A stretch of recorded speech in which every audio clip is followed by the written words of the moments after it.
Okay, don't mind me, I was just looking at the map. So that's the red castle. Because actually phasing through several barriers that I was not intended to pass through got me thinking, can I do this with any, like, door, locked door, barricade in the game that makes me come back with a key or defeat a certain boss? Can I just walk through any wall in the game?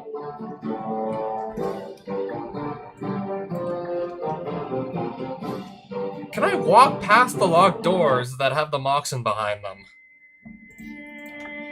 That's what it got me thinking. I'm thinking this is gonna work. If I just hold up and walk towards the door. And yeah, once I click the button to make this message go away. I keep holding up. Well, let's try again. Maybe I gotta just press it as the message box goes away.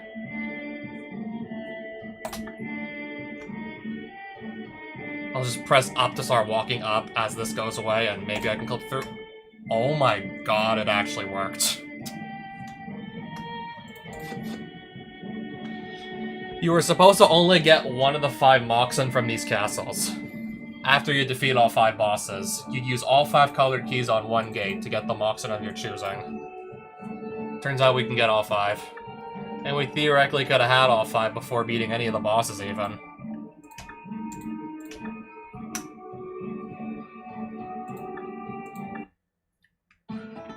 And I'm gonna get another strange key, because you find that with pretty much any of the Moxen you pick up, so you can unlock. You use that to unlock the castle, the dungeon with Emrakul in it.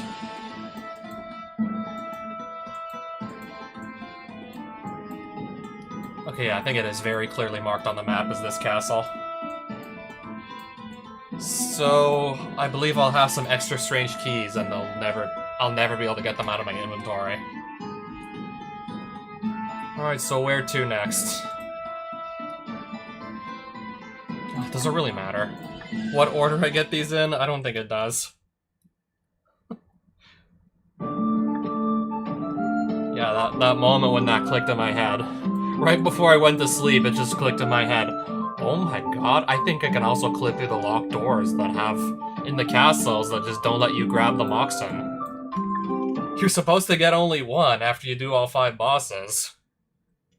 One for each of the 5 colors of magic. You can go and grab all 5 of them anyways.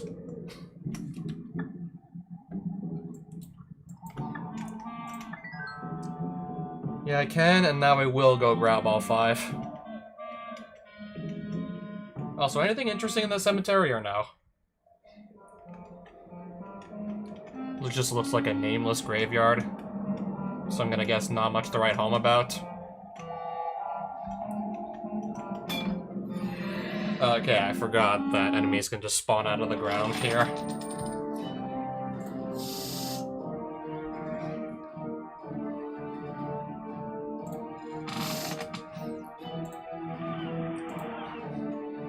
Yeah, so I can actually produce mana with this the next turn. Bazaar of Baghdad. I'll keep a land in my hand. I think we'll do that. Reanimate Archon of Cruelty. And then pass.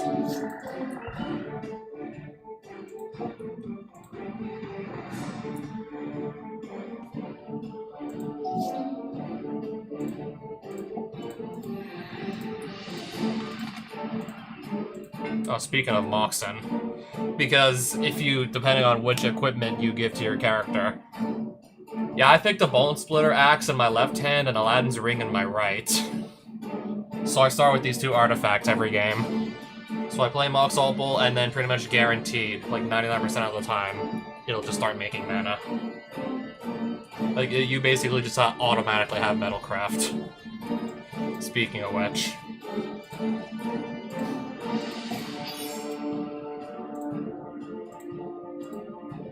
Okay, I'm only gonna get 3 cards into my hand.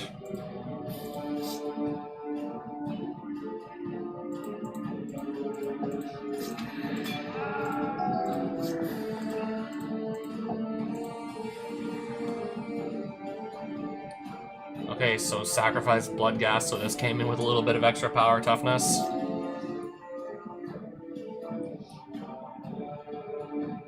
Oh, just actually play it. Anyway, it's not like it matters, I just win here anyways. Game outcome, turn 4.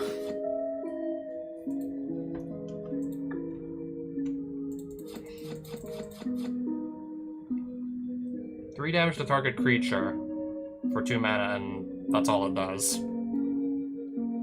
I'll keep the Living Wish. I think I have like 3 copies of Senu, and I'm not currently playing any of them. I mean, early on, if I was playing white, I would absolutely want to keep this, but I think at this point, not really necessary. Alright, hey there, Greater Zombie. I kind of just want to pick up a few treasures and mana shards here and there, but looks like I do have to fight for them.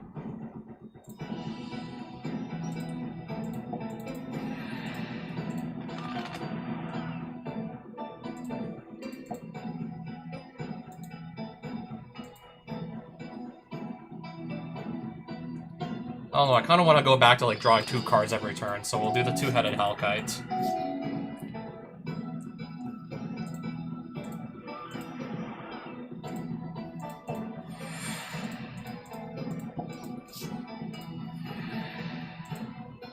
We'll Swamp Cycle here.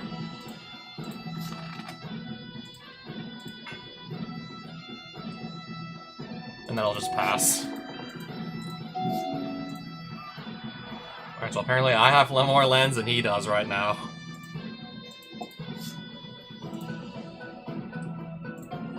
We got enough lands as it is anyways right now.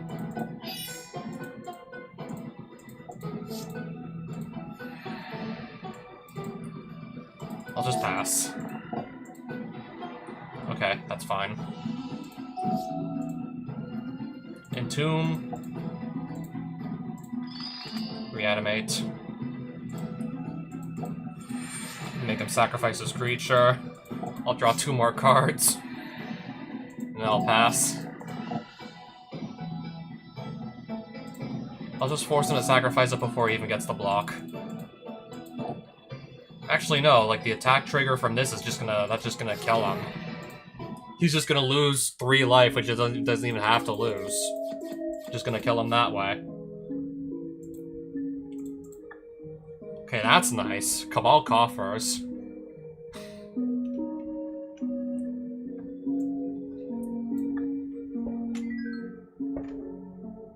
Can I go inside here or no?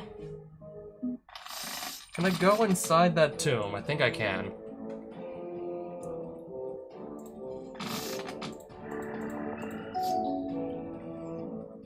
Mox Opal. Play this as a land. Entomb.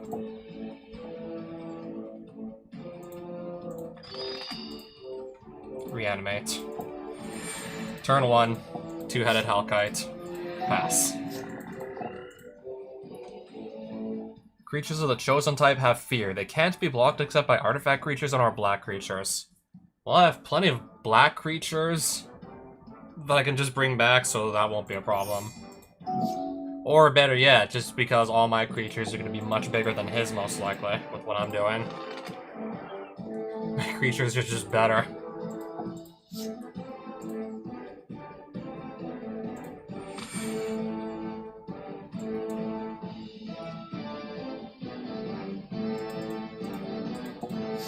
Alright, just drew 2 more cards. Let's revive the Archon of Cruelty. Draw another card.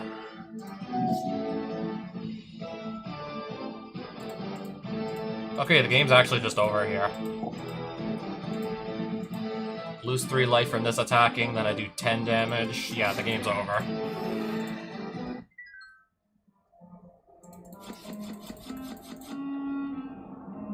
Got some nice zombie cards in here.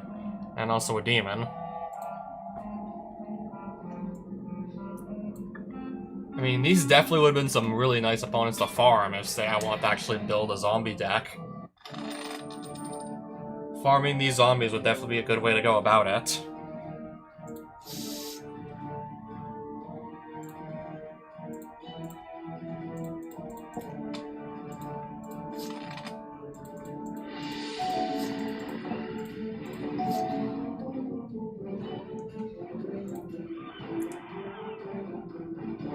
Okay, we can do careful study to actually get some stuff in my graveyard. And see some more cards in our deck, that too. I'll take 1 damage. Then they go bring back that dragon. Actually, I'll bring this back because then the next turn I can bring back, and then the turn after that I can just keep reviving a creature in my graveyard every single turn. Assuming this doesn't go anywhere.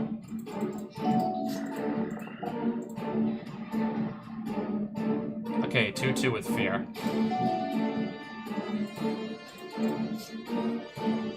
So yeah, basically.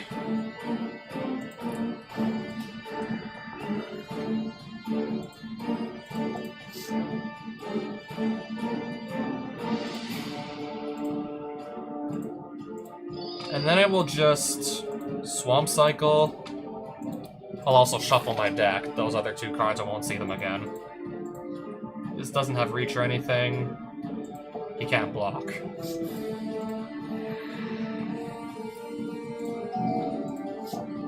Assassinate, destroy 2-headed Hellkite. I'm going to just Force of Will counter that. I'm drawing so many cards, so yeah, I could definitely afford to, like, just use 2 cards to counter one of his, like, no problem. I'm, like, so far ahead, it's not even funny.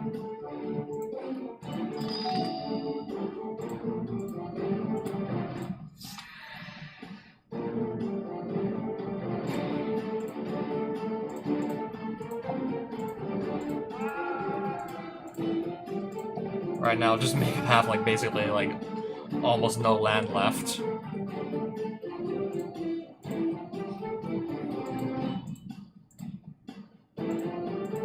Let's draw some more cards and then not even get to use them because he's dead.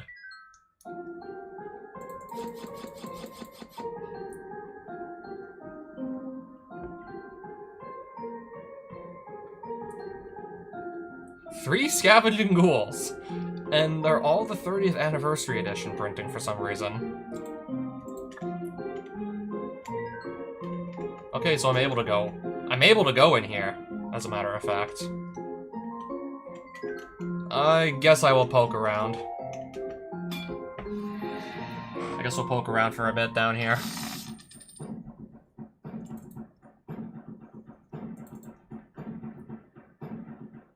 Yeah, so much for grabbing all the Moxen. And just stumbled into a graveyard and I kind of want to explore it for a bit.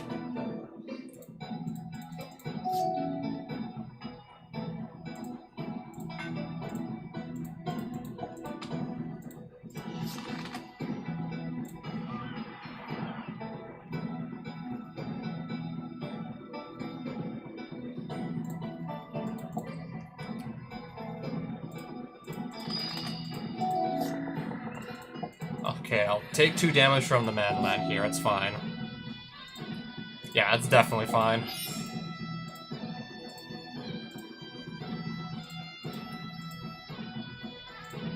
I'll take a counterspell.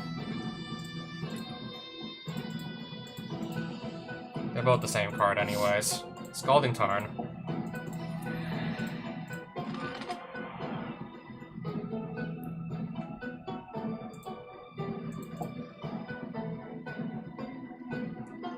Yeah, I'll just... I guess another Reanimator spell or something's gonna go on top. Discard back down to maximum hand size. Okay, just Mana Rock.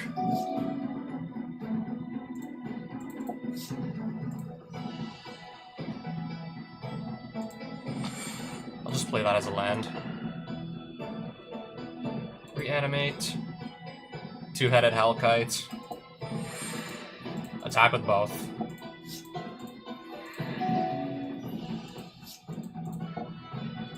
Okay, sure, just play another Mana Rock. Attack for lethal.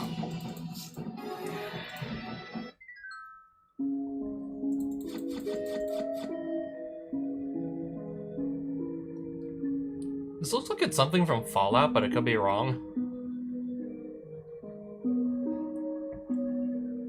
Something from Warhammer 40k.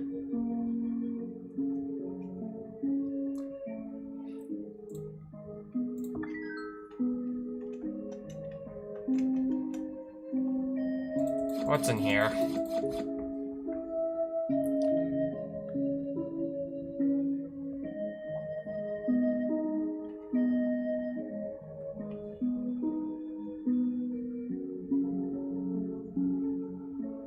Target 1/1 creature gets +2/+1 until end of turn. Add 1 mana of any color, spend it only to cast Phyrexian creature spells. This would feel right at home in my Infect deck. And somehow I never even knew this card existed until just now. This feels right at home in said deck with a bunch of 1/1 Phyrexian creatures. That's trying to kill the opponent with poison, so... yeah, this definitely checks out. 7 damage to target creature for 6 mana. You're probably going to be killing like 99% of creatures on the board, but 6 mana for this?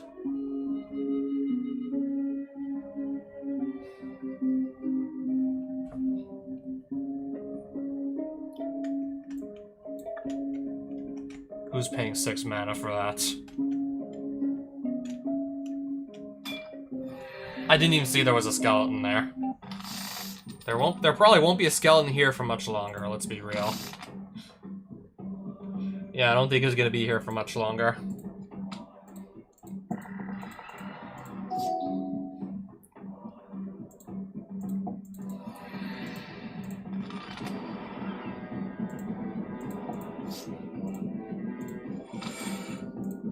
Yeah, I think this game's gonna be over in a few turns.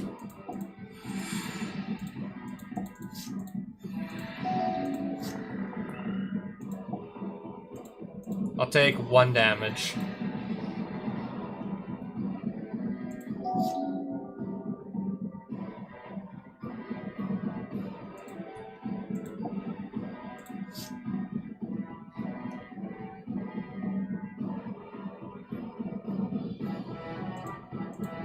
Underground Sea. We're gonna do Entomb here.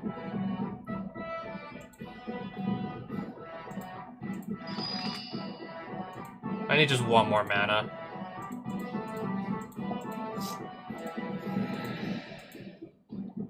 We'll get him next turn.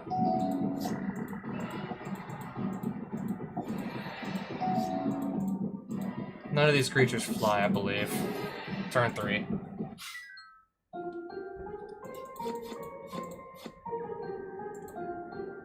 Summon creature.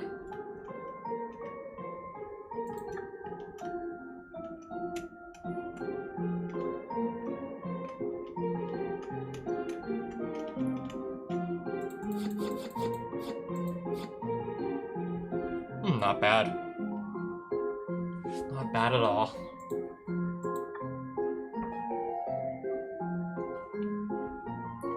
Okay, if I really that badly want to get cards in my graveyard, but Entomb just is doing the job so much better. I literally get to go pick any card out of my deck and just send it straight to the graveyard. Not really gonna be beating that now, are we? I don't quite think we're beating that.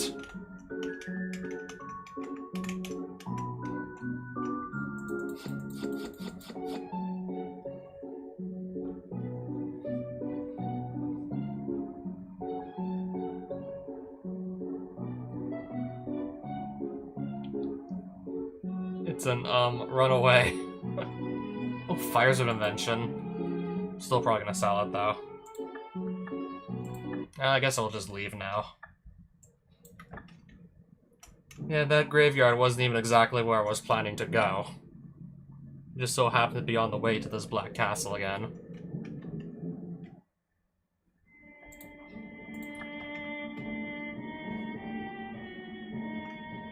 I already owned a Mox Ruby as well, and I know I already own a Mox Jet, but... now we'll own 2.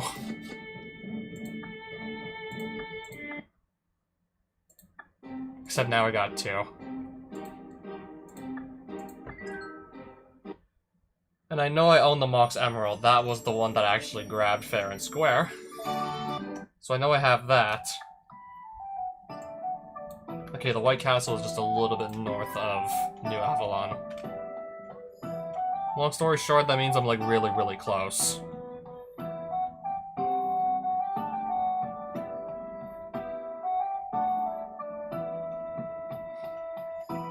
That's it right there.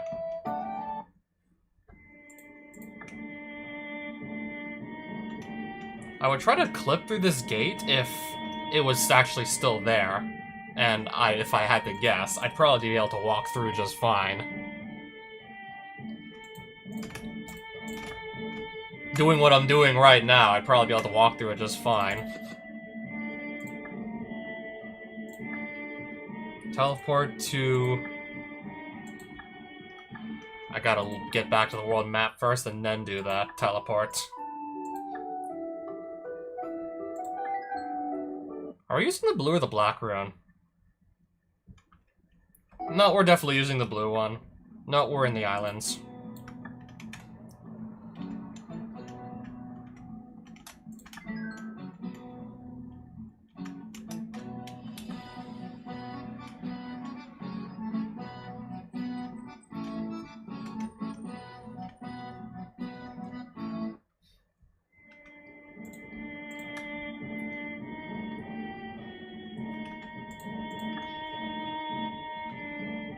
Alright, and then just to go get that Mox Sapphire. Pretty much as that message box disappears, just mash up, and we should probably be able to walk through.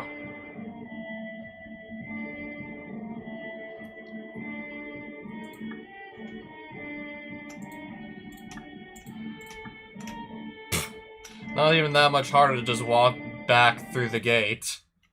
Not much harder to just clip through the opposite end. And now...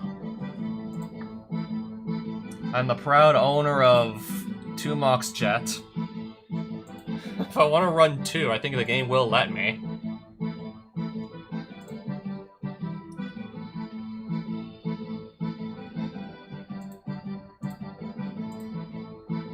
And a Mox Sapphire.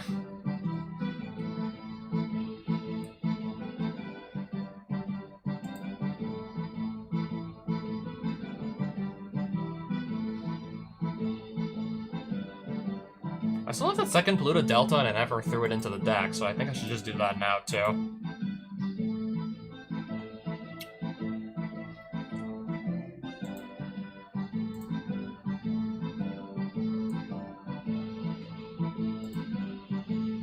Now, excuse me while I go find that. It's in the piece somewhere. I believe we still have it, I just forgot to include it in the deck. Like so. 2 Mox Jet, 1 Mox Sapphire, 2 Mox Opal.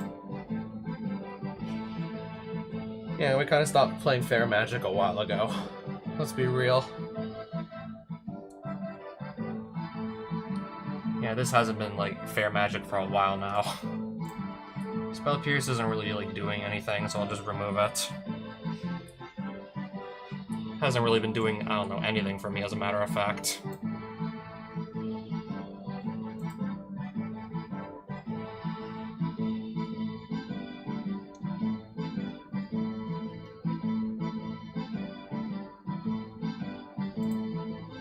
Yeah, just to help me get through my deck even faster, another Gitaxian Probe. We'll just do another Gitaxian Probe.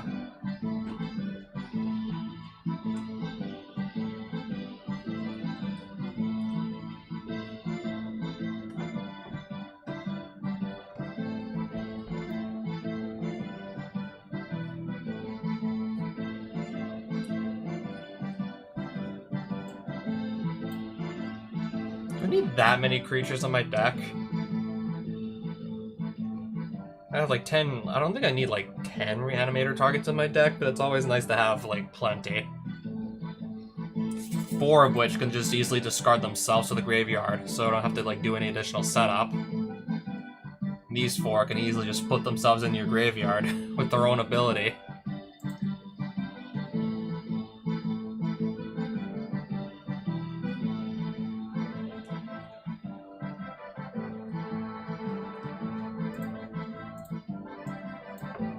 Maybe I'll just swap out that Ray of Dawnbringer. I mean, I basically have that already. Every upkeep, return a creature card from my graveyard to the battlefield. I basically already have this in Shieldred. Kinda already have that.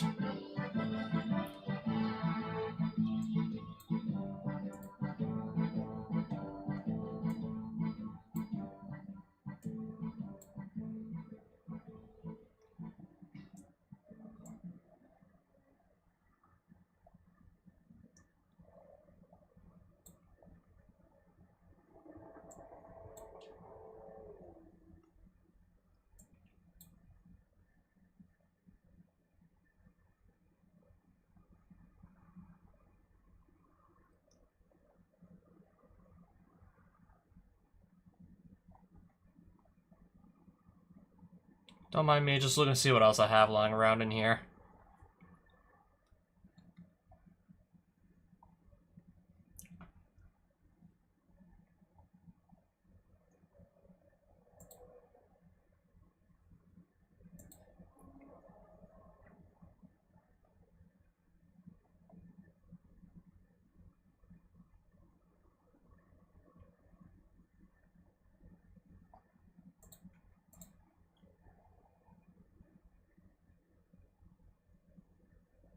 Yeah, imagine bringing back Atraxa. Yeah, the Atraxa with... Yeah, the 7/7 Atraxa because it's got Vigilance, and then just playing a Stasis to try and lock my opponent out of the game. Okay, but I don't really get to do anything else myself either, aside from just pay mana just to keep this on the field.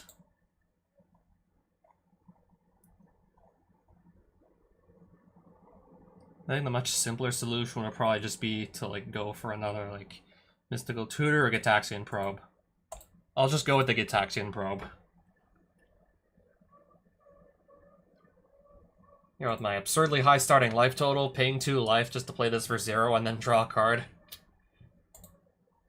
I mean, even with like a starting total of 20 life, I'd be perfectly okay with playing just 3 Gitaxian Probe just to thin out the deck quicker. But starting at like 37 life, though.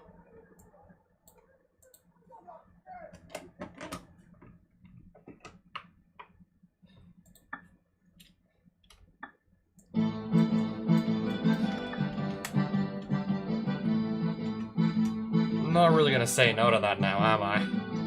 3 Gitaxian Probe. If I'm having trouble just thinking about what else I want to throw into the deck, just to get it back up to 60, then yeah, by all means, I guess we'll just do that.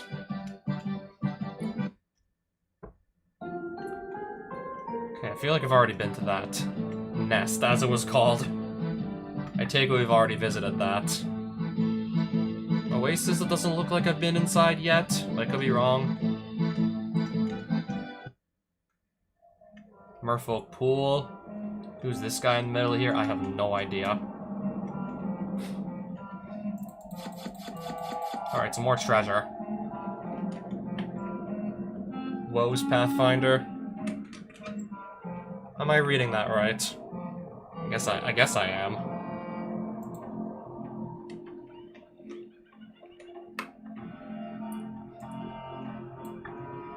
And we'll fight a Cephalid Mindslaver.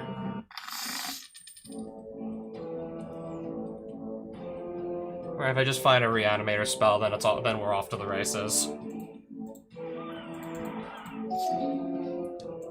Okay, so yeah, I literally just drew all 4 copies of my Entomb.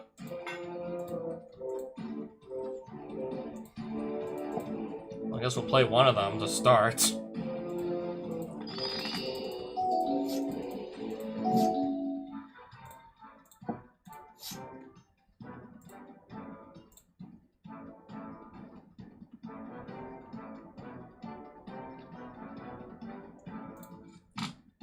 Should probably have enough creatures anyways to work with at this rate in the graveyard.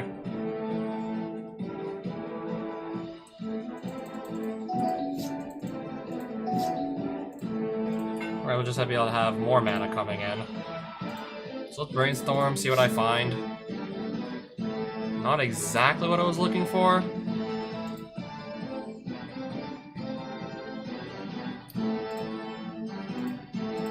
I can just shuffle the deck anyways.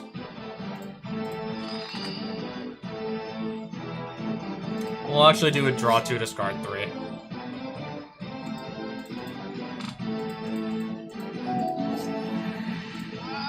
Okay, that's fine. Now that's what I was looking for. I mean, with all the extra drawing, I was bound to find something like that eventually. I was definitely bound to find it sooner or later.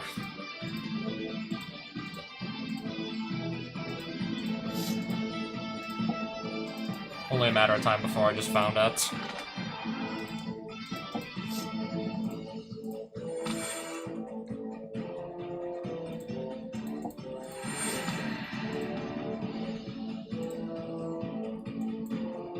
Okay, I'm not all tapped out just yet.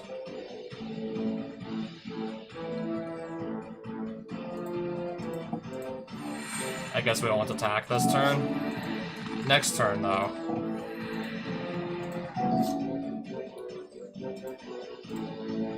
Just gonna go super hard this turn, though.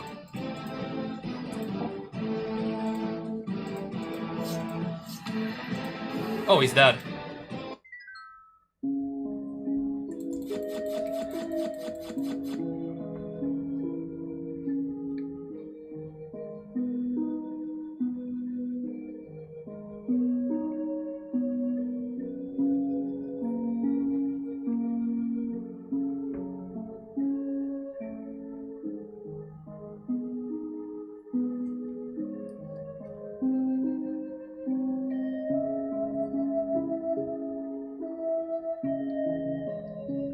I figure it would still be interesting to look at some of these cards.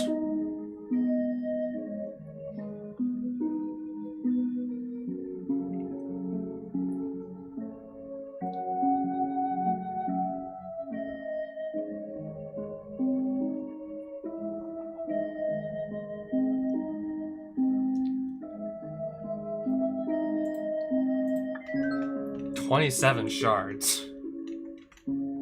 From that one guy, apparently.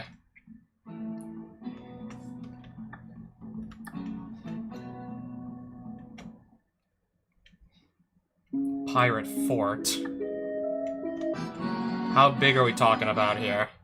Now let me actually go inside. How big a pirate fort are we talking about here?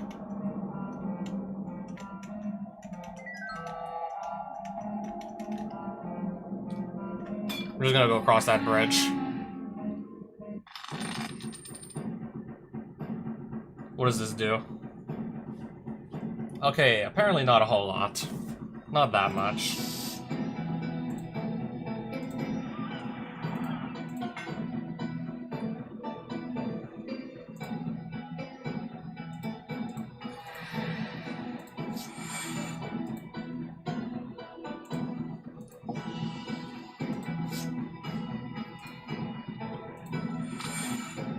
We'll just wait till next turn, but it's fine. Oh, right, from the enchantment.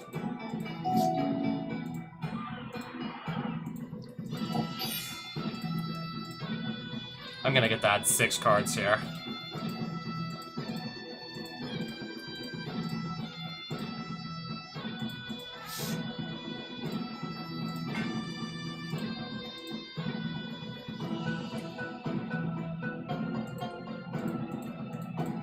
Might as well Swamp Cycle.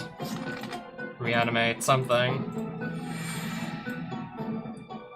Anyways, I guess just pass turn. Do all that on turn 2.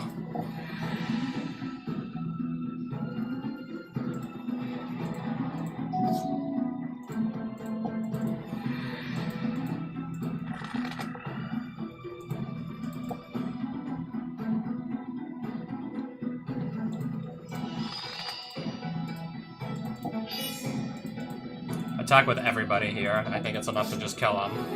16 exactly. Yep, turn 3.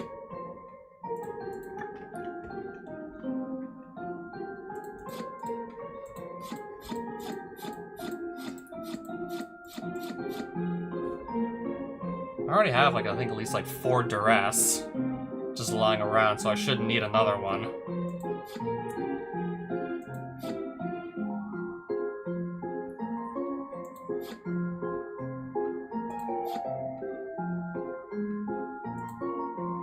I'll be fine without those cards.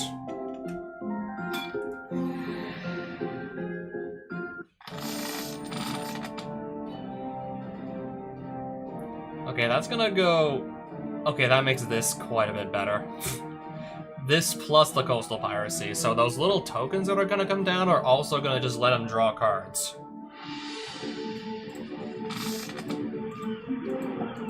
He's gonna get a free draw from... Oh, I have to discard a card? I already have, well, 3 Animate Dead in my hand.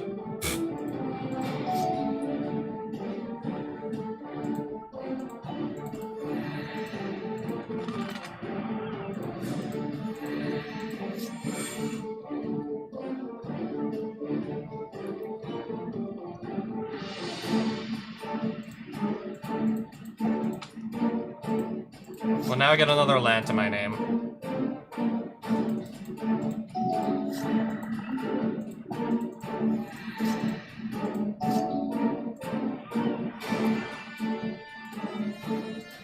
Alright, so those... Okay, well actually those tokens can continue to attack me. Menace, so I need 2 creatures to block one of them. They will continue to attack me. Can't block.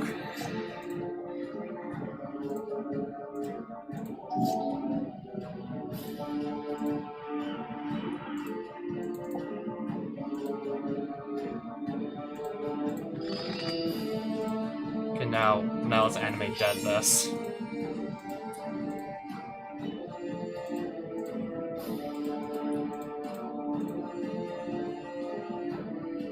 Okay, I'll grab my Mox Sapphire, I guess. Just put it on the field for free.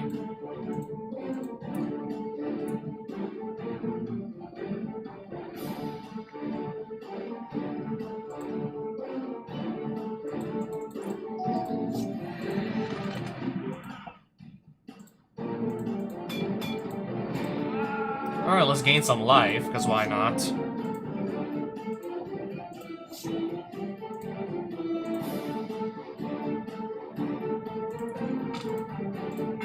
Play Mox Jet. Careful study. Try to just see what I'd find.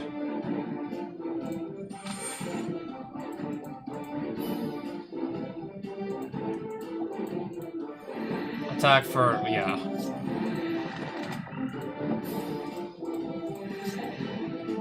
What does this do? Put a flying counter on each creature that convoked it. So both of these? Okay, just this. Flying Vigilance. But anyways.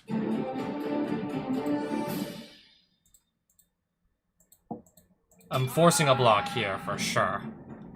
That's gonna force a block.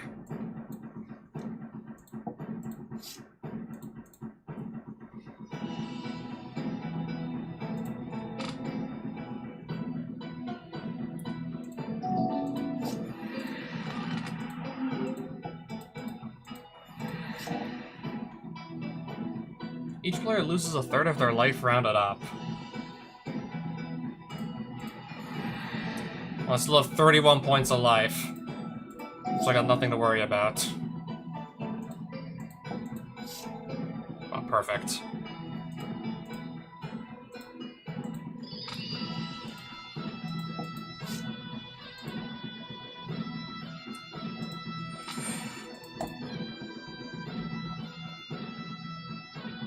Where's Two-Headed Halkite? Okay, he's not blocking this.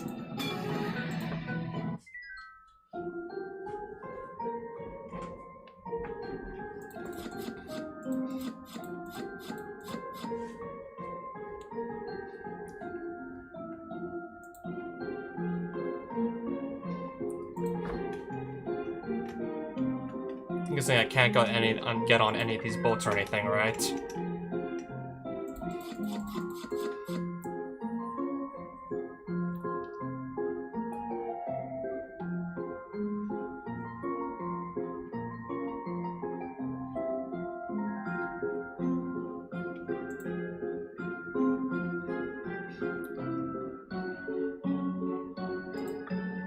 That's just a really good instant card. I think we'll keep that.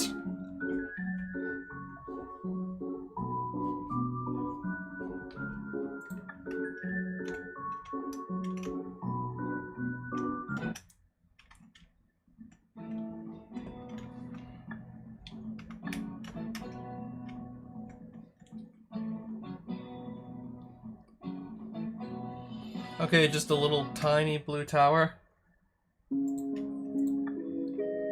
Crawl space. All opponents get 1 crawl space. And yeah, the dungeon itself is quite literally a crawl space with how narrow the passageways are.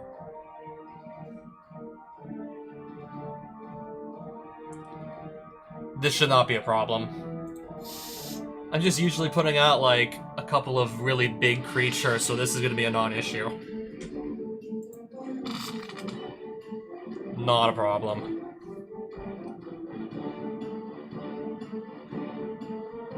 Crawl space is gonna do nowhere near enough to slow this down. Entomb. Reanimate. Attack. Turn 1, by the way.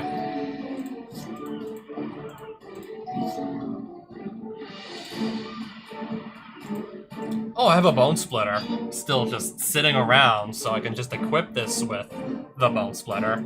And attack for 7. Game outcome, turn 2. Win a game by turn 2! I got an achievement for it! Not bad. Phantasmal Image. Also, if I want to go full Illusion Tribal, this too.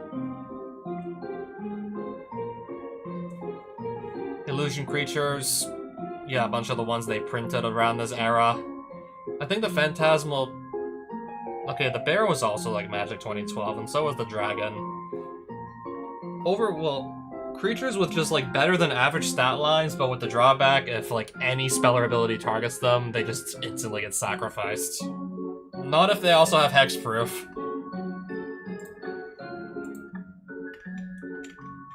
Can't target stuff if it's got hexproof.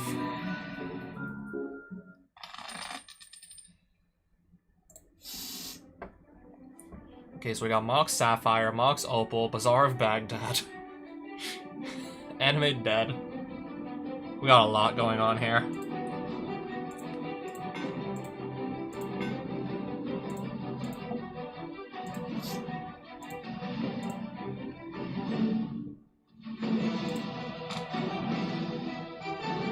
Animate Dead. Bristlebrand. Turn 1. Draw 7 cards.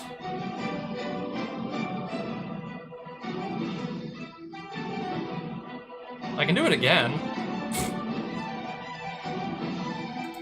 I have enough life so I can afford to do it again. I will have to pretty much discard all but 7 of these. Choose 9 cards to discard. But anyways, I can just sculpt my hand pretty much however I want to. And my graveyard. Plus my graveyard as well.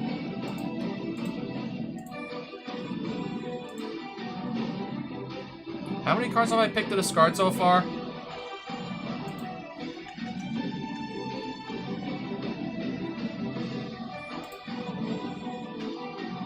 How many cards are still in here?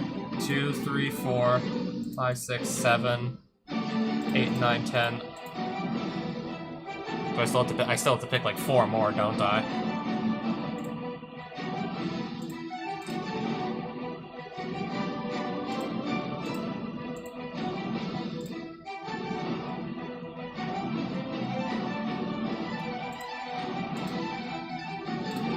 Anyways. Yeah, keep in mind, I literally did all that on, like, the first turn. That was all turn 1.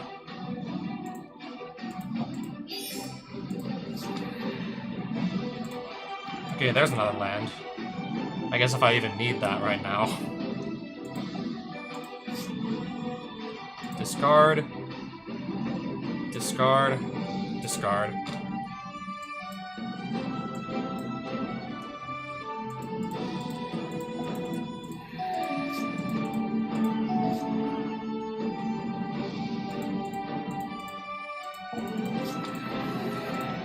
I think at that point we all knew it was gonna happen. Okay, he dropped a lot of cards apparently.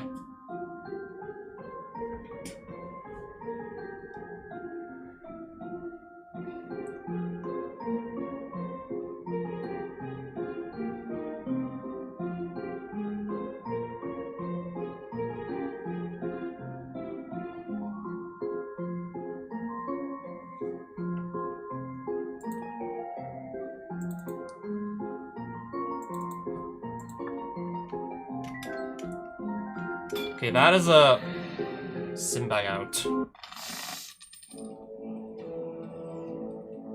That's in the companion zone, right? Okay, if I understand correctly, you have to pay 3 to get this out of your companion zone and into your hand. This is a version of the card without the errata. I guess if this guy even gets the 3 mana. If we even get that far in the game.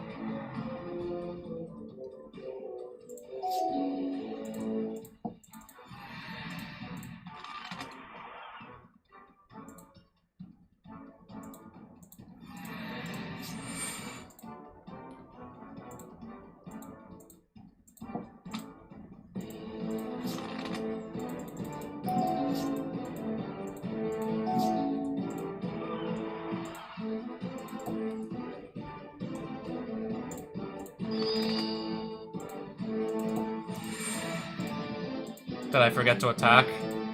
I forgot to click attack. I was clicking, I definitely, clearly was going too fast.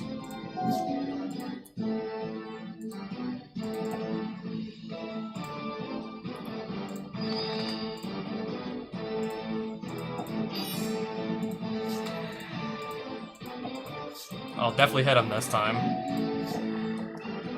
Mutate. Insatiable Hemophage. Whenever this creature mutates, so I'll lose 1 life.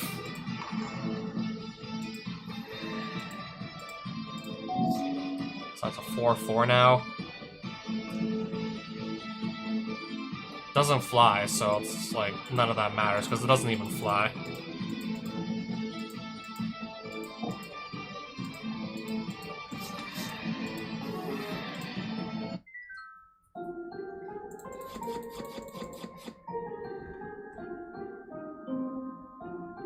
I don't feel like reading all that. But I'm gonna keep the Triome.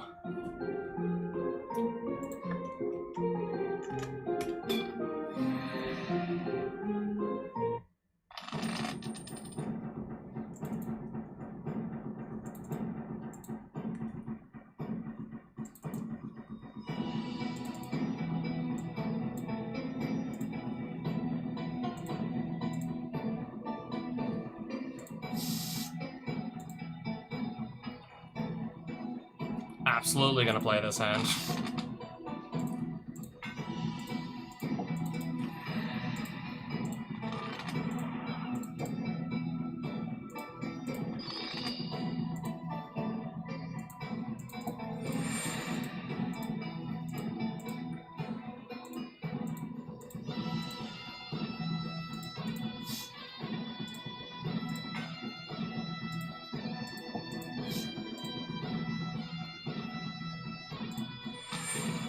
Mox Sapphire.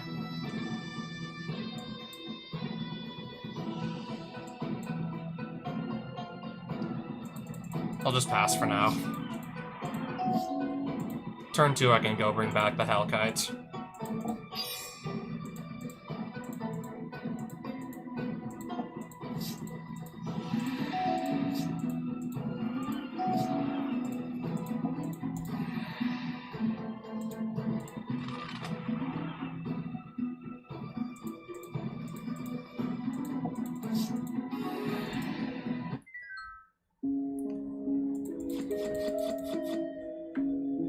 Okay then. www.magicthegathering.com. That's the flavor. That's the flavor text. Yeah, it must be some promo I've never seen.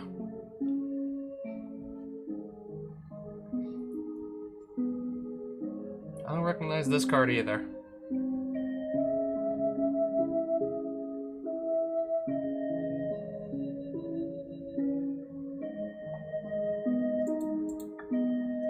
Alright, who's this Archmage?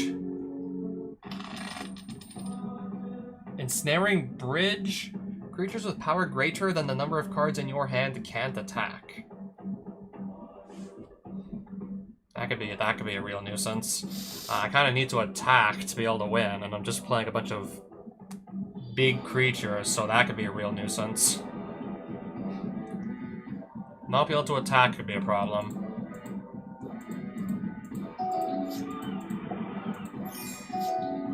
Power greater than the number of cards in your hand, so I guess something big but not too big is what we gotta do.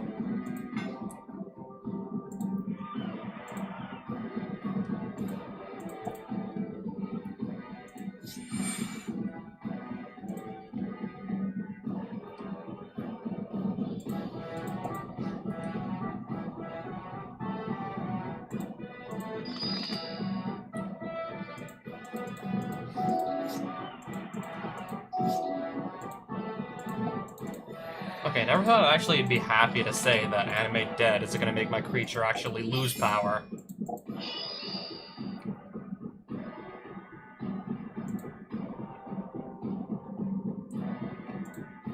Okay, that was the cyclonic rift that I saw earlier. So that explains what happened there. Draw 2 cards, yes, so he's at 7 cards in hand. I don't want to get something in my graveyard. Okay, the troll will set me up there.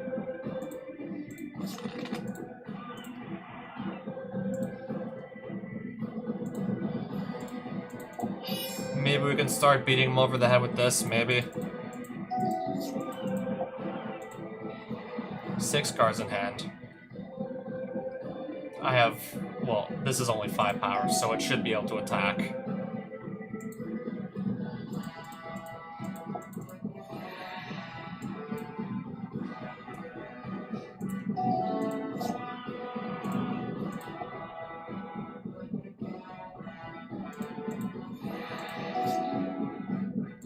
Careful study it is, then. Discard. Discard that. Hopefully not regret it. Animate Dead 2-headed Hellkite. Attack with both of these while I still can. Pass. I'll take 3.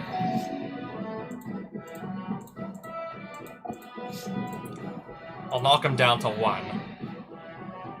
And then I believe I should just win the game on the spot.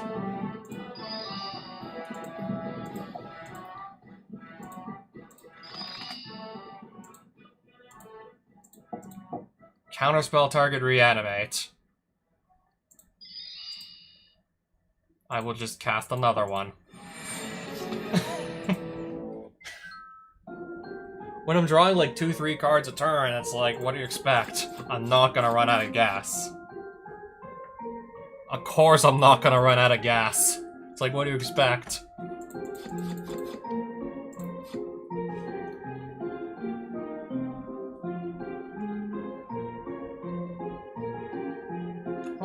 All non-black creatures are destroyed. Hellfire deals X plus 3 damage to you, where X is the number of creature cards placed in the graveyard this way. Interesting.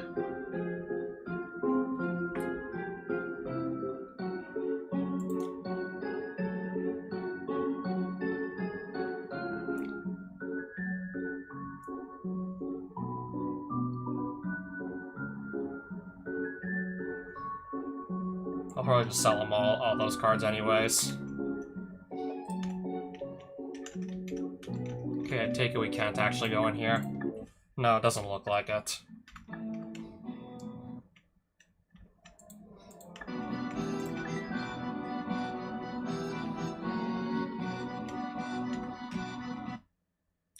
We're literally right along the coastline. Robber's Oasis. And I guess I haven't visited this town yet. But even then, still, like, what do I really need to do here at this point? Oh wow, Jace Vryn's Prodigy.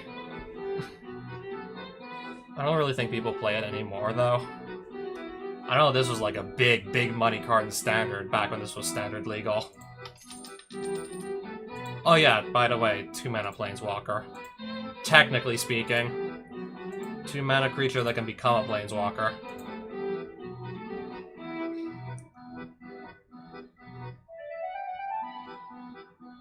Shouldn't even be that hard to transform it anyways in most decks.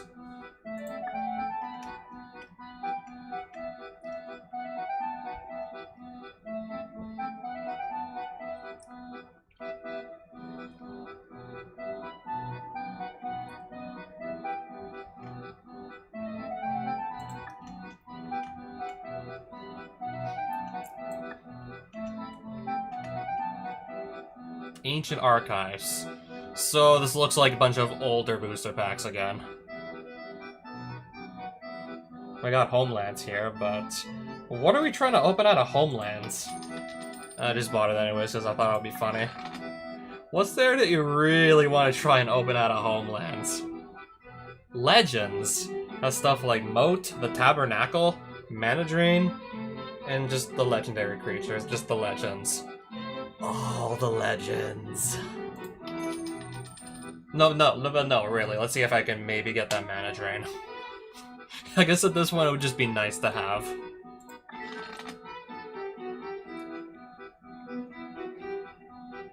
Apparently Darksteel is old school. I mean, it is pretty old school.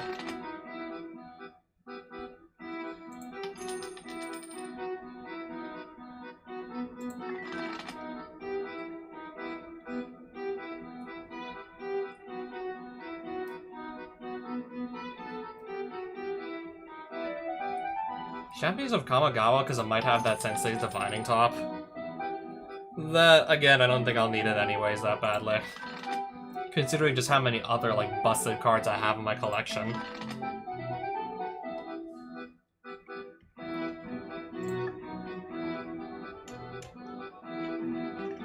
What's in here? Days. Copy number 5.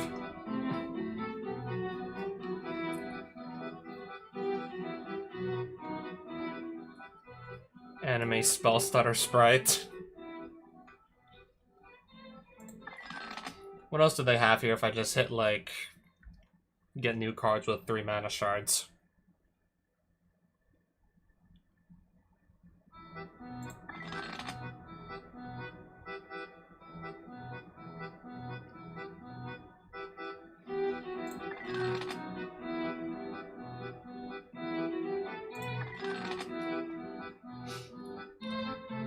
What is going on here? For each point of damage done to you from target creature, backfire deals 1 point of damage to that creature's controller. Okay, so it's an aura. You obviously want to slap on an opponent's creature.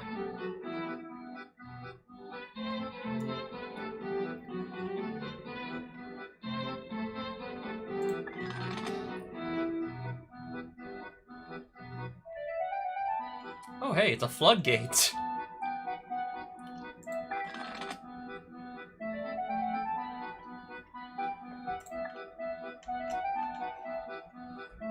Riverside Market. Oh hey, there's Plague and Lord of the Beach. If for some reason I want to try to actually make this work in adventure mode. I mean, I do actually have a deck that has a lot of creatures with toughness greater than power. But I'm just using Nadu to just funnel insane card advantage. I already have that taken care of with Nadu.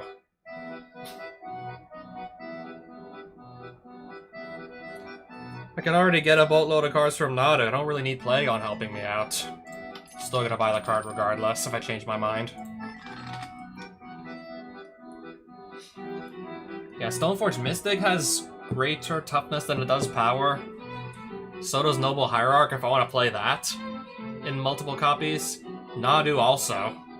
Plague himself counts for that purpose.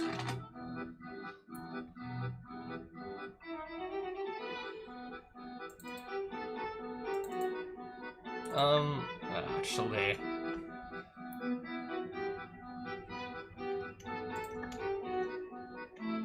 I guess I'll sell some cards. 66,000 gold and counting.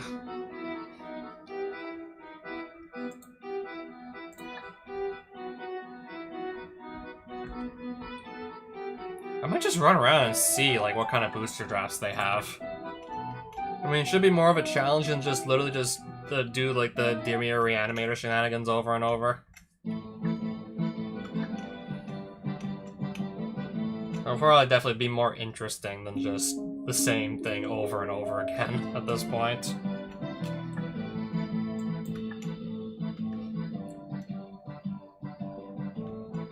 Thinking either that or I want to do more boss hunting still. I still do kind of want to do more boss hunting.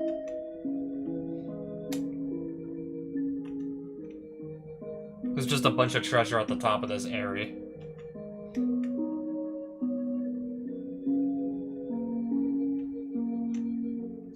think I'll still just continue to look around, see what else we got going on here.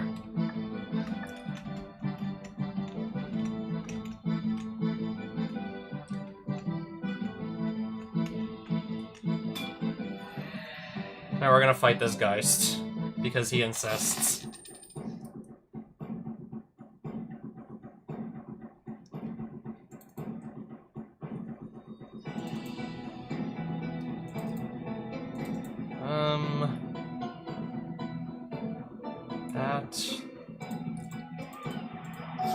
Don't even believe I should have to think about this, let's be real.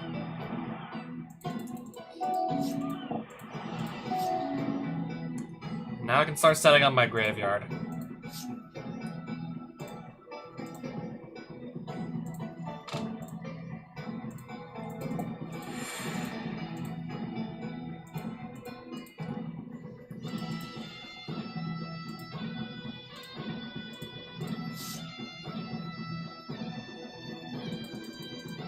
Pass turn and discard some cards.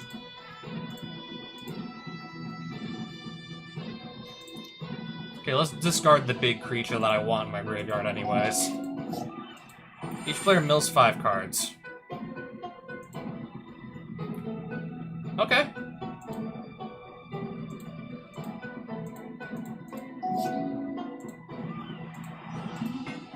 I'm not complaining.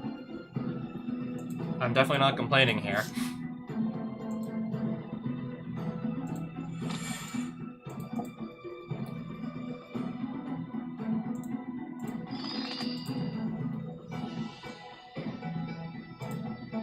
I need like 1 more mana to do this.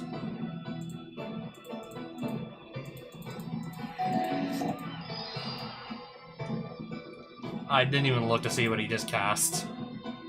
Put target creature on top of its own. Okay, on top of my deck.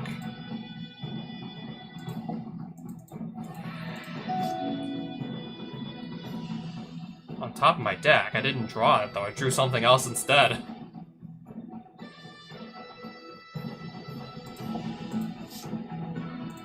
Anyways, I don't really think it matters too much.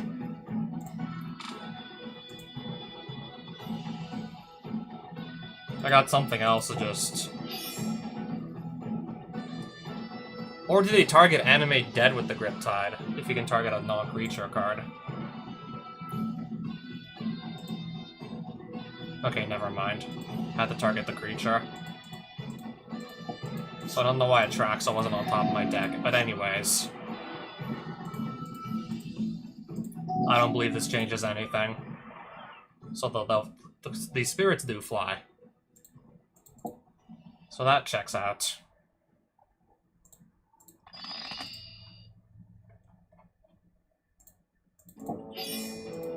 I'm definitely forcing a block.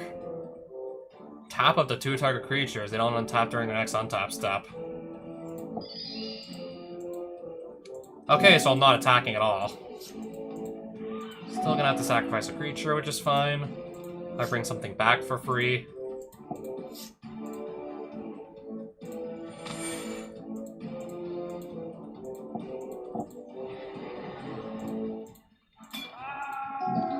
Either way, still blocking. Do I have something to bring back? Yes, I do.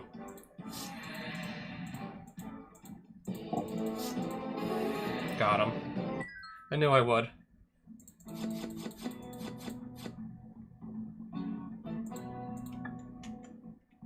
Got a tower here.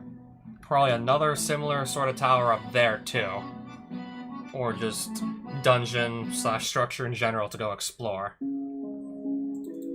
Factory doesn't look like it has much going on in it, so I'll just check this tower.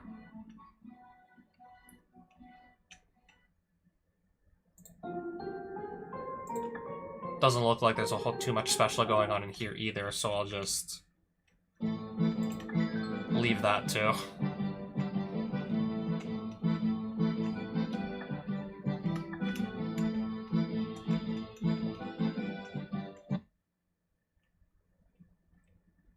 Trying to remember if it was already here before. I may or may not have been here recently.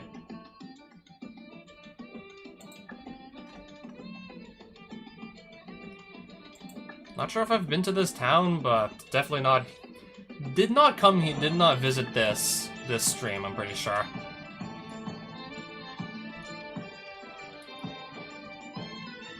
I mean, I just recognized there's the Hermit Druid here. I just spotted the Hermit Druid. There's, like, plenty of just instant win combos involving that I'm aware of.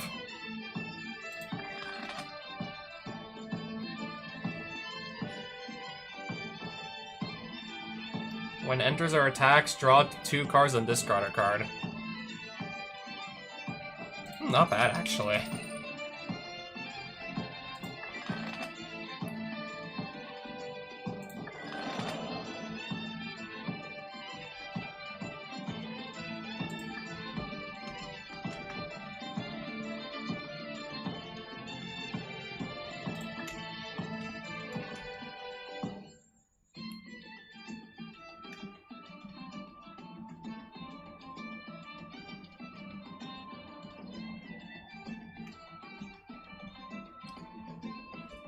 I love how, like, this card literally has to remind players that they draw from their decks.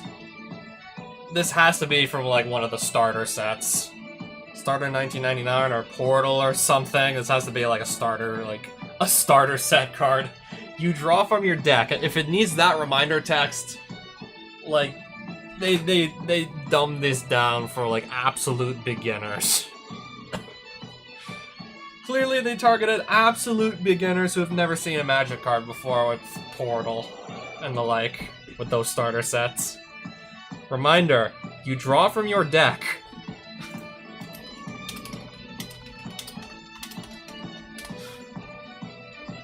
Where else do you think you would draw from?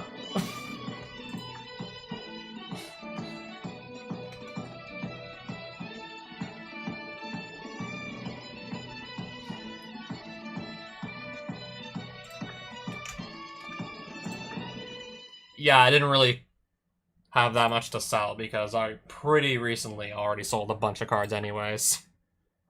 Modern Horizons 2 booster draft.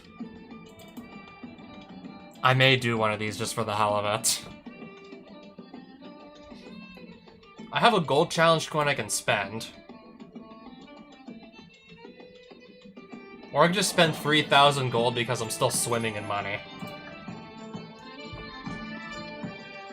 First booster draft I've done in a long while. I mean, it's gonna be more of a challenge than just literally just doing the same, like, stuff with my Reanimator deck over and over again.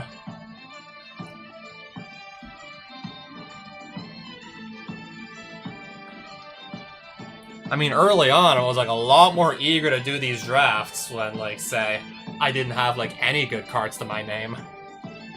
If I just needed a good way to just build up a collection, these drafts were the way to go, but with like an already fully established collection, it's like, this isn't really necessary anymore. Oh, Scalding Tarn. Nice. I already own 3, and I'd have to literally win the whole draft just to get my deck back.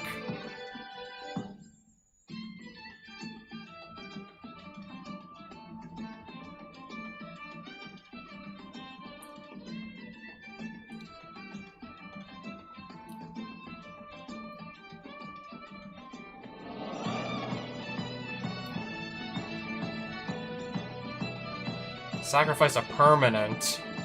Okay, it could be any permanent. To do 4 damage to any target.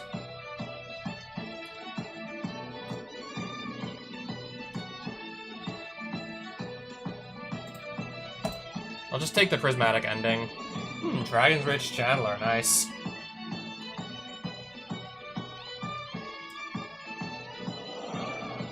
Enchanted creature can't attack or block. And support 2. I'll grab this. Some more quote-unquote removal. For something to just stay out of combat. Technically removal, yes.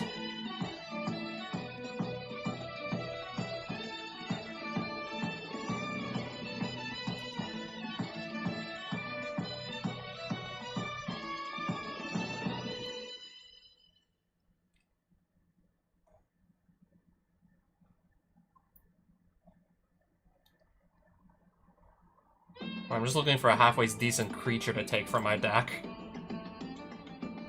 Yeah, so far I've taken even like a white and green card, and a red, and some red cards.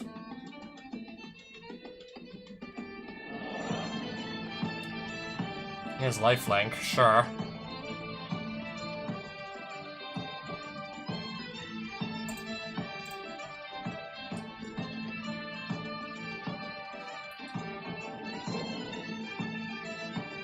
Pretty decent card.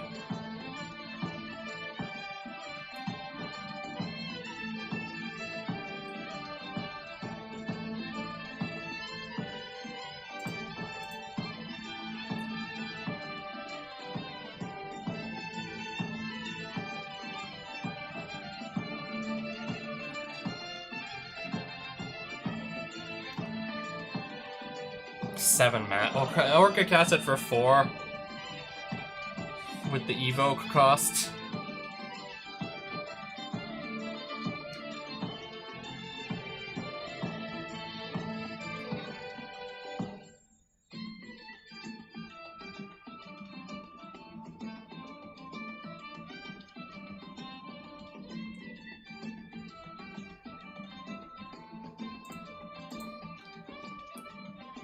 If no carded mana was spent to cast this spell, I'll counter that spell. This probably would have been like the perfect counter to Emrakul. Yeah, when I had to defeat that Emrakul and let's start with like 100 life, just played a bunch of Eldrazi. I think this would have been like the go-to to counter her deck. I don't remember seeing any colored mana at any point in that deck, so...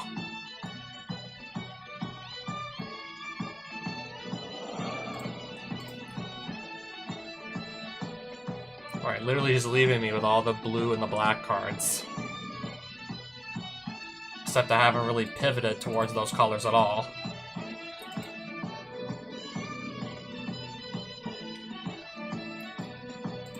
I'll take the Gargadon. Over a fetch land.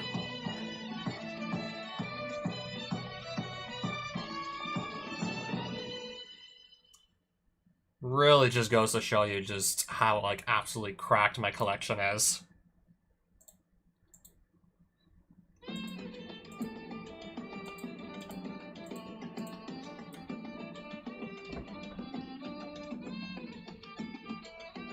Okay, I'm just reading Solitary Confinement. At the beginning of your upkeep, sacrifice Solitary Confinement unless you discard a card, skip your draw step, you have Shroud. Prevent all damage that would be dealt to you. So instead of drawing a card every turn, you discard one to be untargetable and prevent all damage that would be dealt to you. I don't think I can make it work, per se. I don't think I need to go out of my way to make it work, per se, but I definitely see, like, the potential. If you can just start drawing enough cards by other means to offset the drawbacks.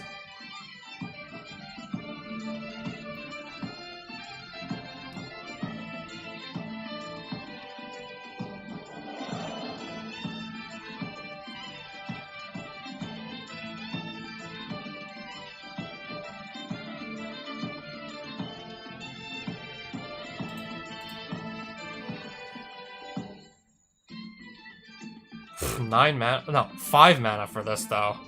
This seems to be stone cold unplayable in 9 mana. Affinity for artifacts and artifact land cycling. Not really trying to play artifacts, though, so it's like, anyways.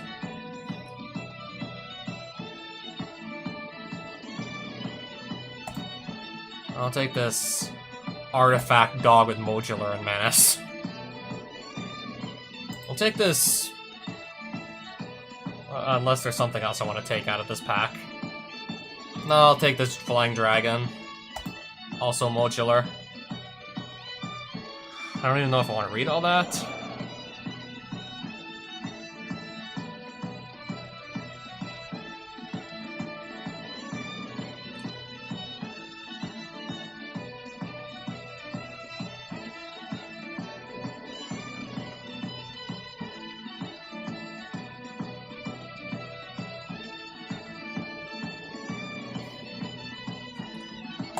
Okay, this just might be funny to see what happens if I resolve it.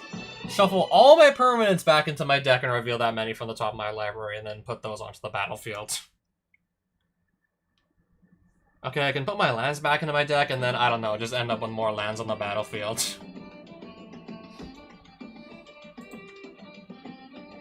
I kind of want to try this, but it really feels like too much of a gamble. If I'm actually trying to win the game, I probably shouldn't bother. I shouldn't just leave it up to chance if I'm actually trying to seriously win. Thinking about it now.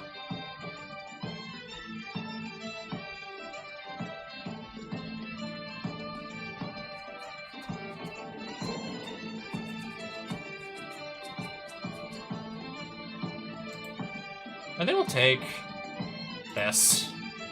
I was deciding between that and the dragon.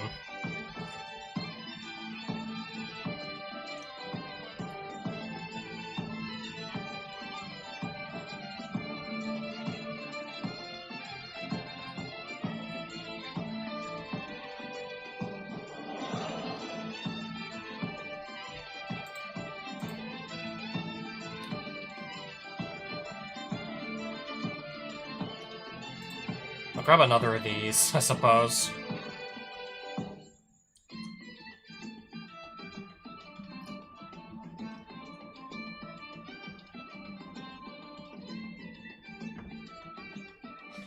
Find damage to target creature with flying or give something, or it's a combat trick. Or both if I do the Entwine cost.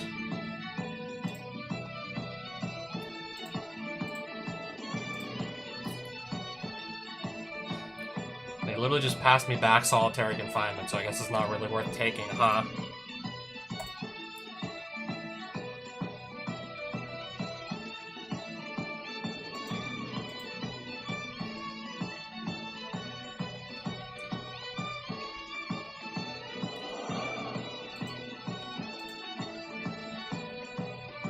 I think I'll just take the utility. I think I'll just take the mana fixing land over this.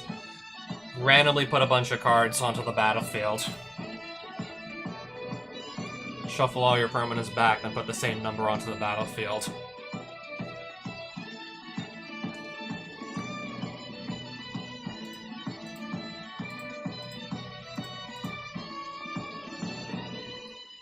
I'm trying to balance 3 color, so I don't know about Mishra's Factory.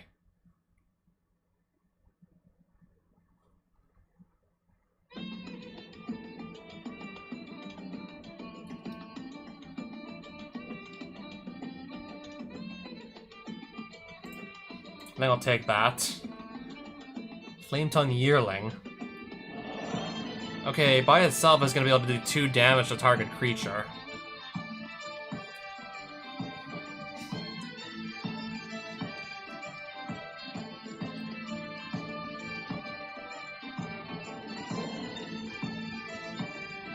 We'll take the Yearling. Inevitable, but okay, this time without, like, the Patrick Star. This time without Patrick Star on it. Search target opponent's library for a creature card. Put that card onto the battlefield under your control. Pay 3 mana and then wait 3 turns to do this. But I'm not playing blue though, in this deck at least, so... surely I'm gonna have to pass on that.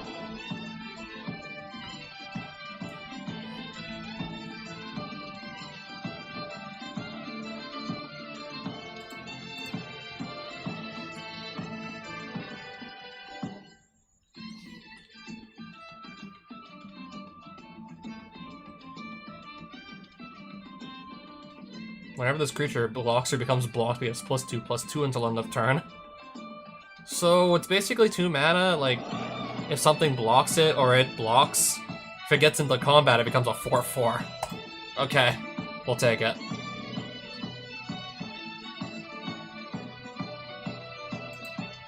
I guess we'll try that. I could take a 3rd copy of this if I really wanted to.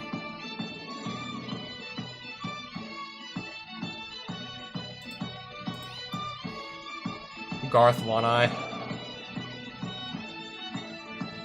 Oh, this can make copies of Black Lotus. But I'm probably not going to try and play 5 colors unlimited. with limited mana fixing. I don't really think that's a good idea.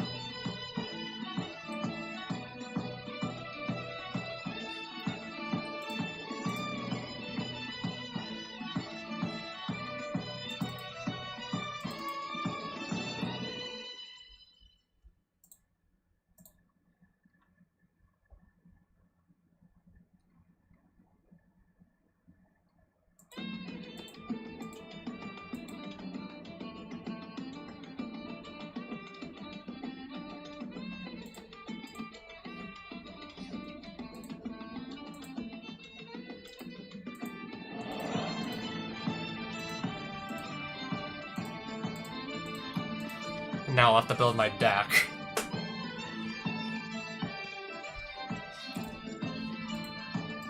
Okay, they're gonna give me... yeah, plenty of Modern Horizons 2 basic... well, yeah, just those basic lands.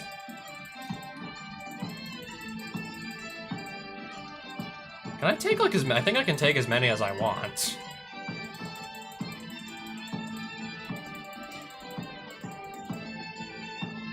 Okay, then I do remember I don't actually get to keep these. I just have these for the duration of the event, and only during that event. I don't keep these or anything, I believe.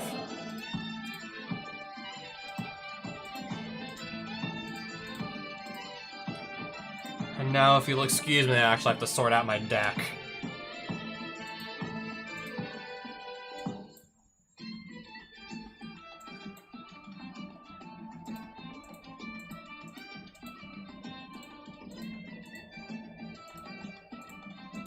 This is probably not coming up at any point.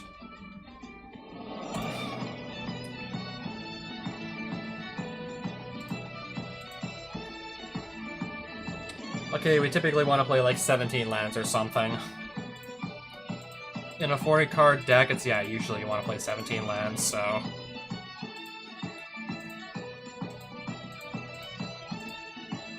I have 3 of these, which should help us.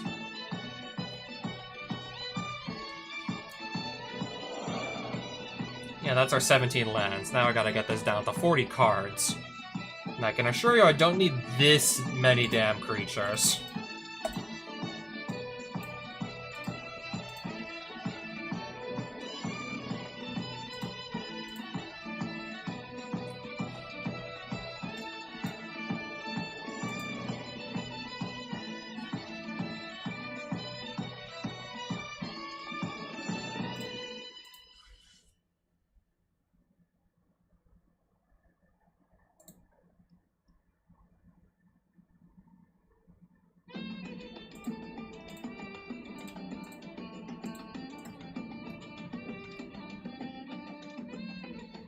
Let me just bump this down. And that'll go. I can spend up to 3 colors on this thing, so... I can exile stuff with mana value 3 or less, basically. This doesn't impact the board at all, it just drops both our life totals, so I'll probably not bother running it. That only hits artifacts or enchantments. I'd rather prioritize just getting rid of creatures, if anything, over artifacts and enchantments, so that's gonna go into the sideboard at least.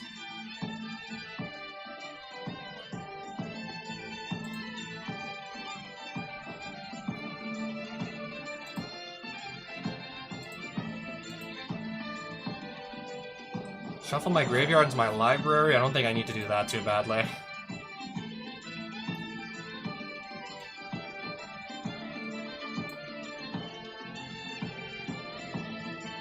So one more card's gonna come out.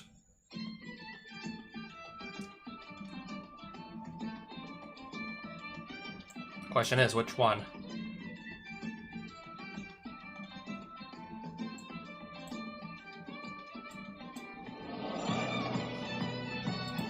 I think it'll just be this one.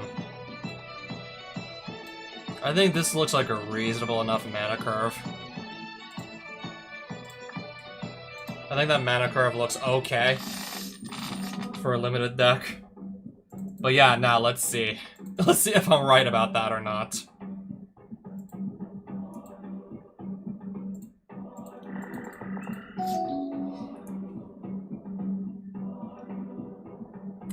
certainly have enough mana for the deck to function.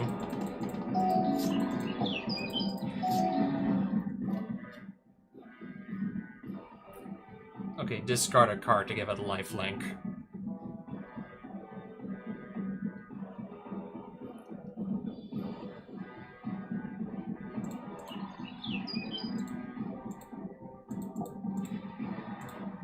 Put the counter on itself, duh. Pass.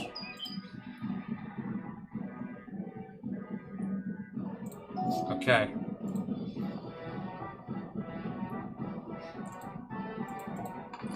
This is gonna have trample because of this. But it's only got 2 power. 2 toughness.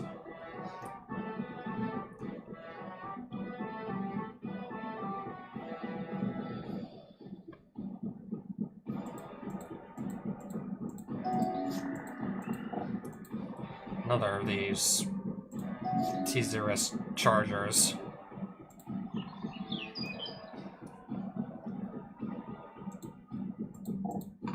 I'll cast the Arcbound Whelp and just pass it on back. When this dies, search for 2 basic lands, reveal them, put into your hand. You can also sacrifice this to your draw a card. I need 6 mana to do, like, the Entwine cost.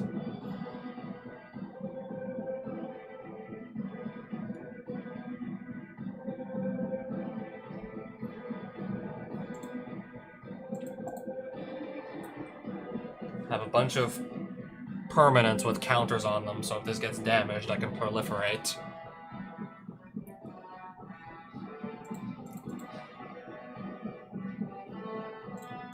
I could have attacked with this, but oh well. World Weary, attached to, so this is just gonna die basically. -4, -4, so that just dies.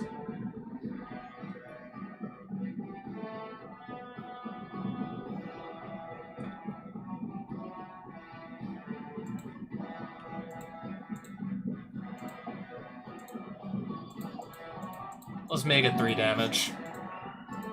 Okay, right back to me. I can multi-kicker this guy. Like 2 times here. And we'll kill off, I guess, one of the Chargers. One of the horses.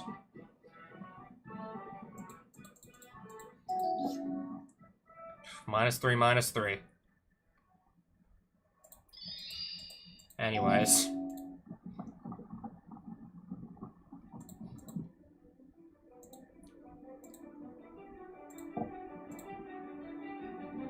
No blocks, wow.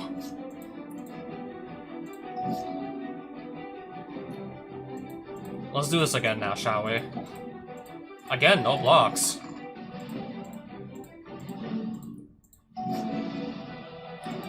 What about this time? Again, no blocks.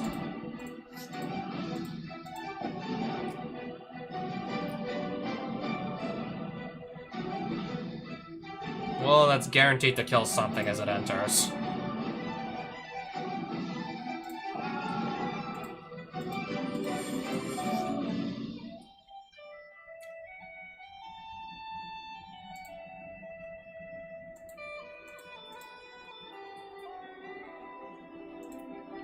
Let me just cast another creature. Let's take the Yearling back.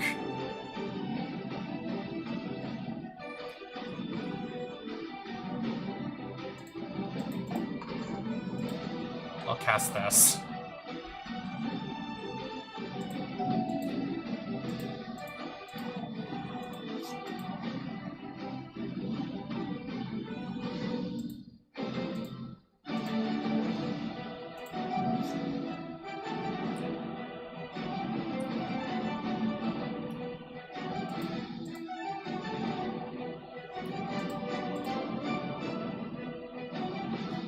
I'll swing like this and see what happens.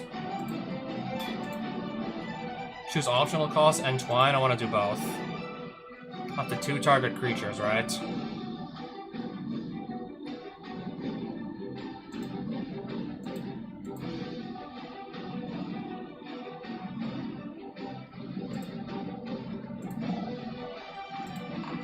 and then proliferate these 3.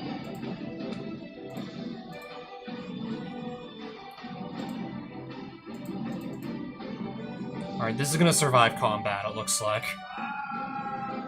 I think everything I had survived combat. So yeah, it's looking like my opponent is screwed here. Okay, 2 scroll tokens. I see.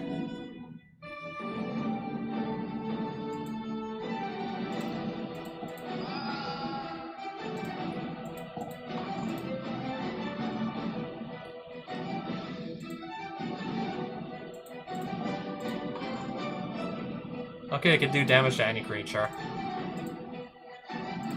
Just to make Proliferate go off.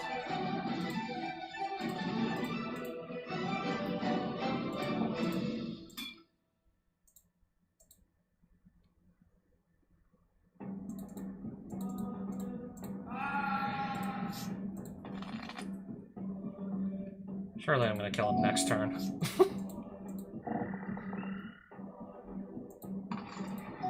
Okay, sure that came back as a 4/3, but... Oh, I can also put even more +1/+1 counters on my creatures, because of course I can.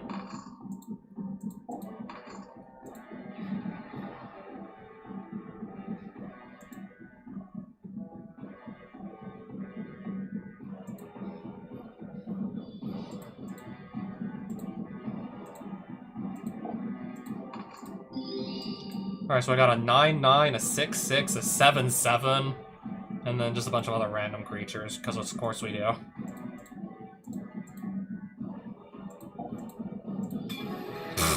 Anyways.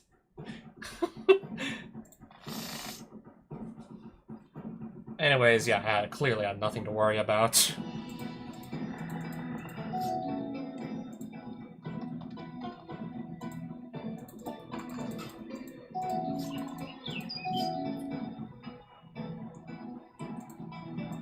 Well, I guess we'll attack for 1 here, and then pass it back. At the beginning of each end step, if you cast both a creature spell and a non-creature spell this turn, create a clue, food, and treasure tokens.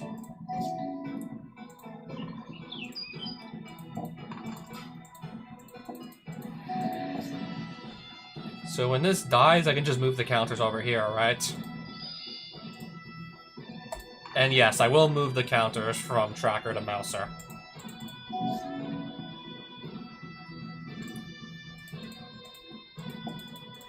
Attack for 3 and gain 3 life.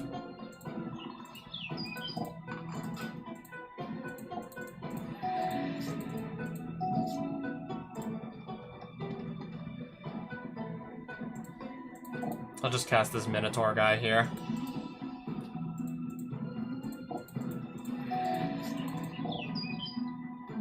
Okay, sure.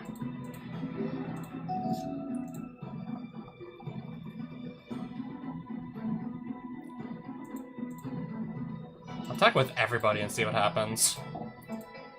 We got some blocks going on here.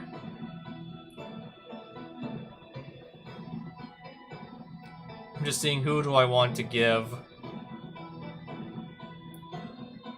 Yeah, who do I want to give +3/+3 to, I think.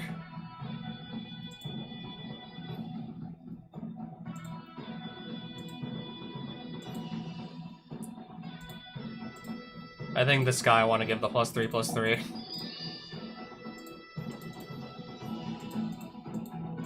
Yeah, sadly, no trample on this guy, so... Okay, another Drakekeeper, sure. So now that can't attack or block.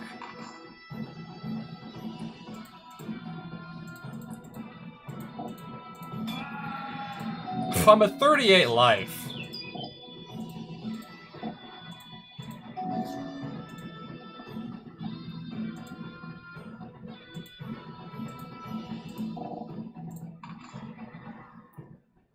Okay, I have to choose a creature to do damage to, but anyways, this is still fine. Anyways, surely you won't survive that. Play round 2. Let's play round 2.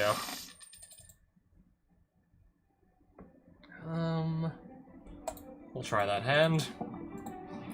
Dude's playing Ragavan? Ragavan Nimble Pilferer. And then somebody drafted that? Somebody drafted Ragavan? What? Turn 1 Ragavan. Jeez, that's fair.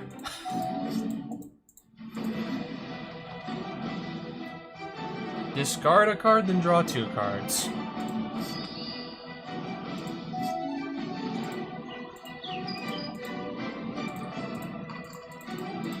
Alright, just so this won't be, like, freely attacking me now. Okay, that's the suspend card. That's gonna come back. That's gonna come out in 4 turns.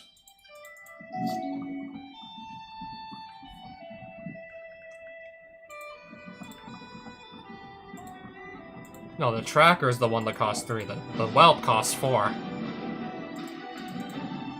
Anyways, just pass turn. Target creature you control gets +2/+0 until end of turn. Really now? Not gonna attack though, still.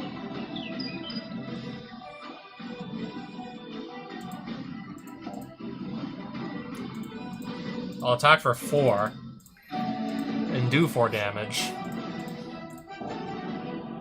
Okay, his copy of Arcbound Whelp. And an Underworld Cookbook.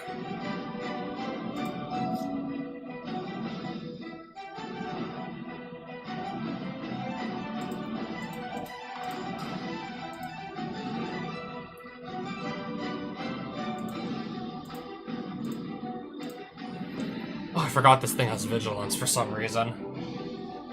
It doesn't even tap to attack.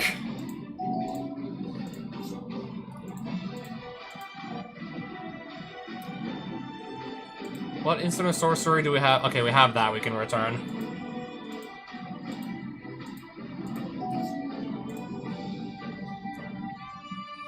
I don't even have anything in my graveyard, so... no need to cast this yet.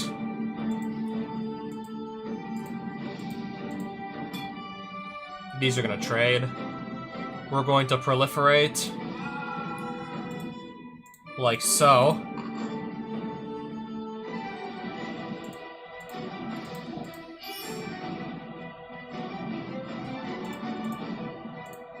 I believe this guy now has trample as well.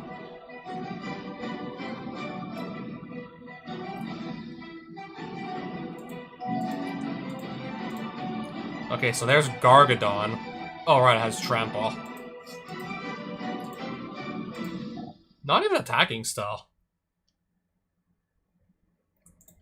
I mean, I can pretty easily kill it with my creatures regardless.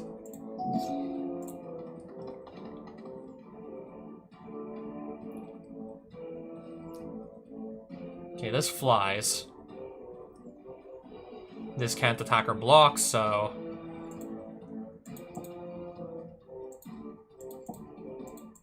I can swing for 6 in the air.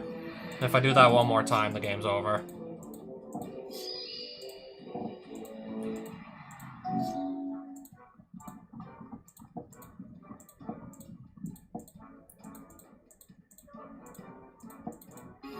Anyways.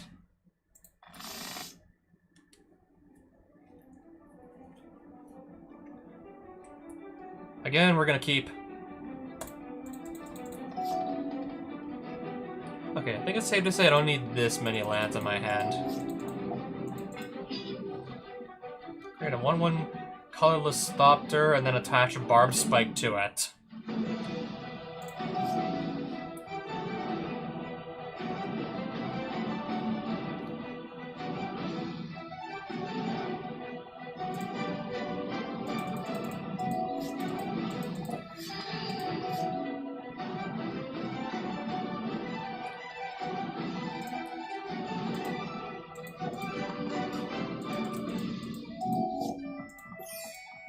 And it still flies for the record, doesn't it? Fury evoked. Not only did this bird draft a Ragavan, it also drafted a Fury? Ragavan and Fury. This guy's having like the best day ever. Where am I supposed to put the counters? On a creature that's not on my side of the field, even? Like, why would I want to do that? There's no way I'd want to do that.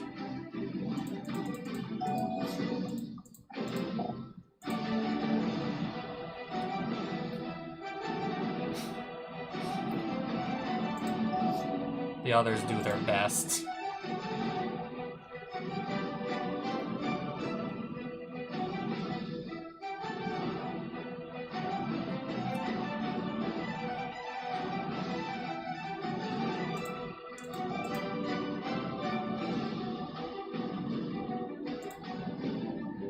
I'm gonna put the +1/+1 counter on this thing instead of giving it haste.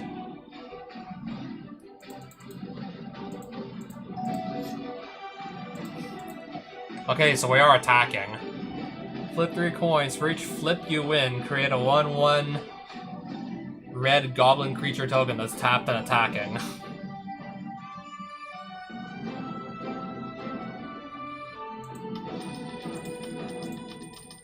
Lost all 3 flips, okay. Declare blockers. This will die and then the counters will just get moved over here.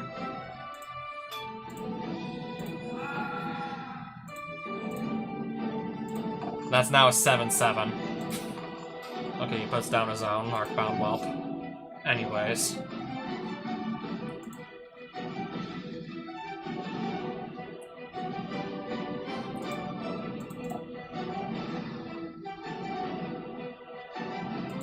I guess I'll just go in swinging with my 7/7 flyer.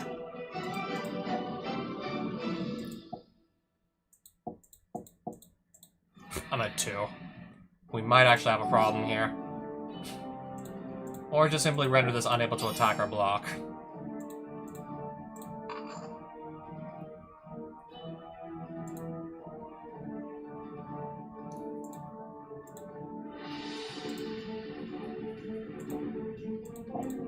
At this point, I just desperately need to get rid of that thing. Kind of low on life here. So yeah, I had to leave up a blocker. Oh boy.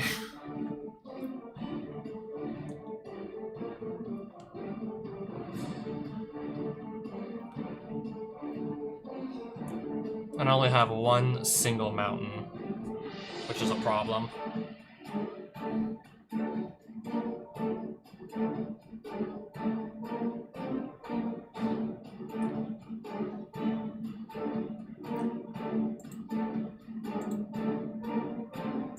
I attack with both and see what happens.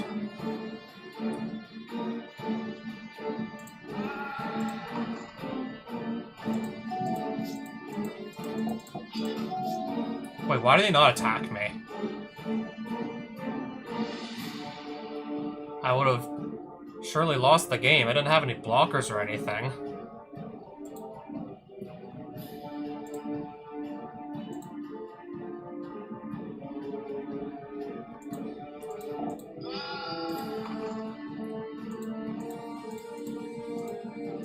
Oh no, I guess I'm just gonna win the game instead.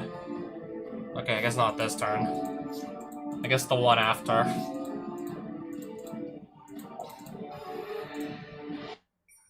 I would have been fine playing like another like game.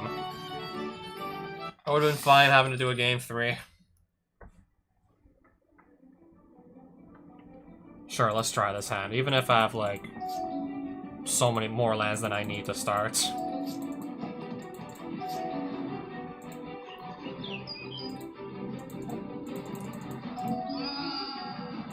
Unholy Heat, so yeah, my creature's dead.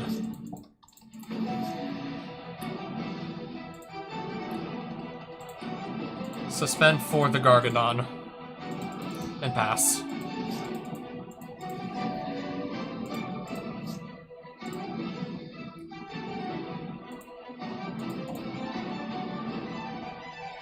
When Jeweled Eye Cobra dies, create a treasure token.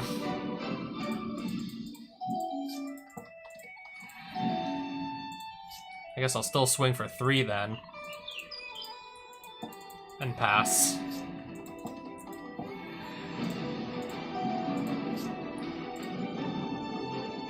If I attack now, I'm just gonna trade down with this thing.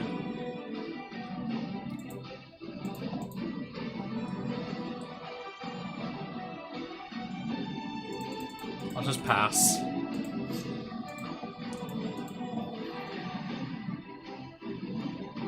Flying lifelink at the beginning of each combat if you have more life than an opponent.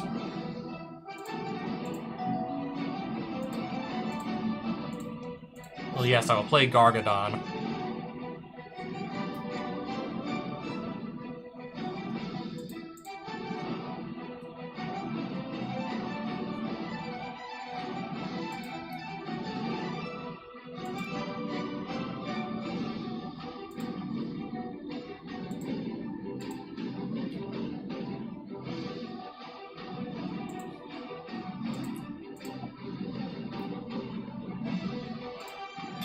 Lens Flare to do 5 damage to this thing. Piercing Rays. Exile Gargadon. Yep. Artifact Landwalk. I don't control an artifact land right now. I have them in my deck though. Okay, let's exile this guy.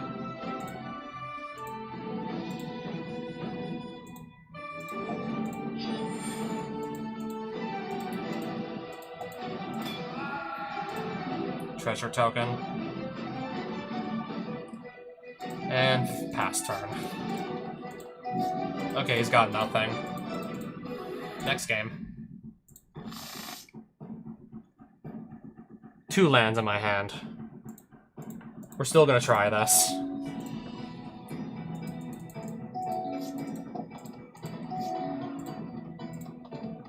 I have a creature I can at least play. So let's do that. And now I don't.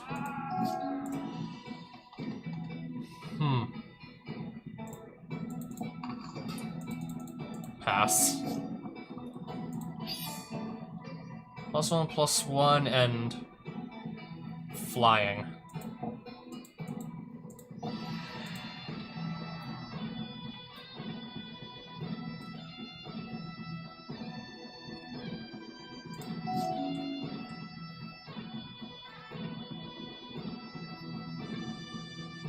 I still need my 3rd color.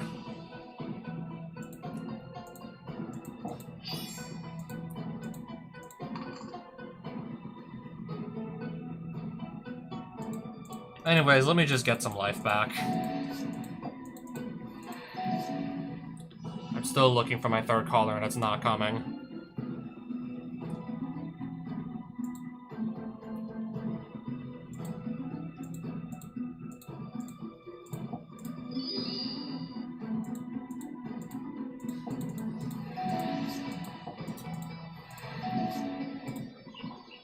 Forest.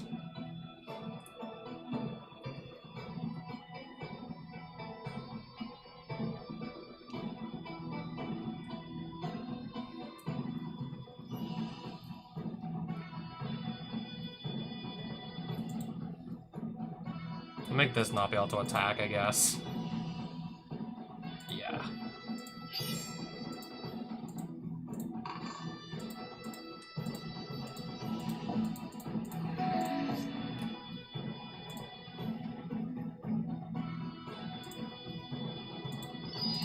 Okay, I lost a squirrel. Could be much worse off, surely. I only lost a squirrel. Okay, I got him to 6. Another Calibrated Blast. Oh, he's flashing it back. When you reveal a non-land card, Calibrated Blast deals damage equal to that card's mana value to any target. Oh, I'm gonna take 1 damage. I'm gonna get hit for 1.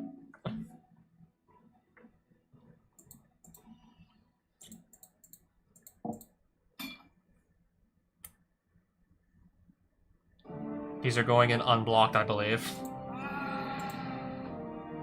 Also, yeah, let's proliferate.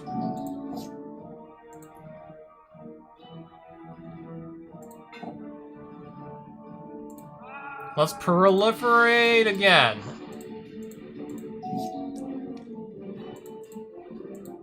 I can literally just win. I literally just won without my third collar. No way, I literally just did that. With only 2 of my 3 collars. I drew the mountain, but at that point I didn't even need the mountain. At that point, didn't even need it anymore. Drafted deck, yes. I got my challenge coin back. Actually, no, I spent 3,000 gold. It's just, yeah, I would have gotten my challenge coin back if that's what I spent to enter. And 2 booster packs. Yeah, 2 boosters.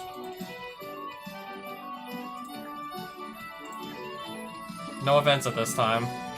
I didn't think there would be.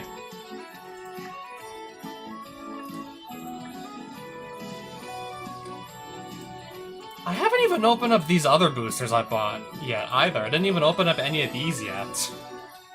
So let's do that too. Starting with Homelands. If there's even anything good to get out of Homelands. Okay, I think this is the best card in Homelands. This might be the best card in this set. Because it searches for cards that aren't in Homelands. Merchant Scroll. Search your library for a blue instant. And put it into your hand. A 1/1 with no abilities. 1 damage to each blue and white creature. For 3. Something about giving Falcons banding. How many Falcons are even in this game anyways? Flying and -0/-1 until end of turn. Target blocking creature gets +3/+1 for 2 mana. Oh, it's literally the same card with different art. Flying +1/+0 can only do that twice per turn. This is still like probably easily the best card in the pack. Only one I feel like is going to be maybe worth keeping. Legends.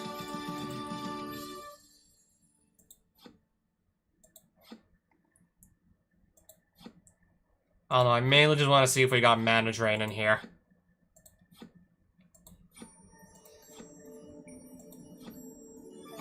This is a very, very playable card in, like, OG Chandelure.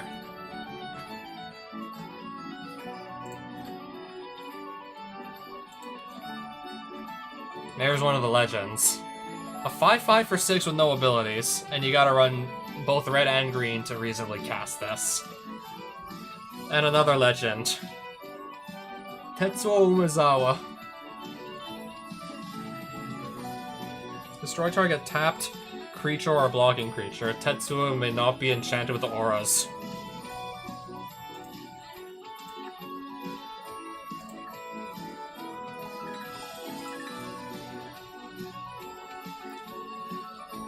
I think I'll just keep the legends, because why not? Oh, I have another Legends booster to crack. Okay, there's the slug. You need to pay 5 mana to give it Landwalk. I guess they really thought, like, I don't know, Landwalk would break the format back in the day. Urborg.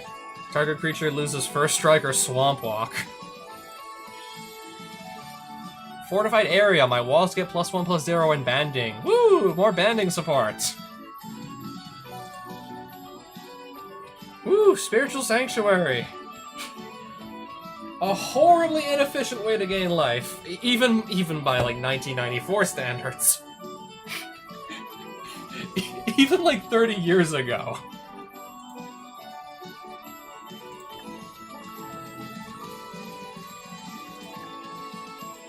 So yeah, that was a dud. Champions of Kamigawa.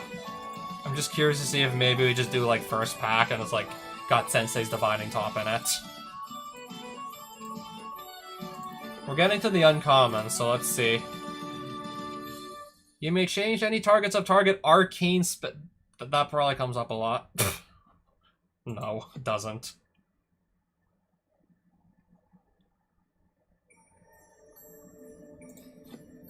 Thousand-legged Kami. So this was all of our uncommons, I believe. And our rare. Not bad.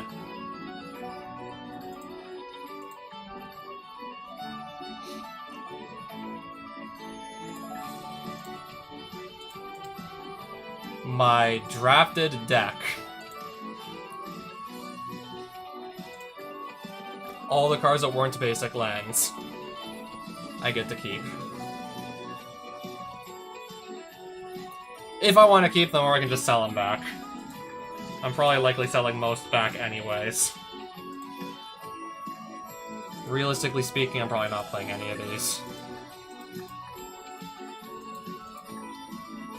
Yeah, cool cards and all, but I don't believe I need them at this point.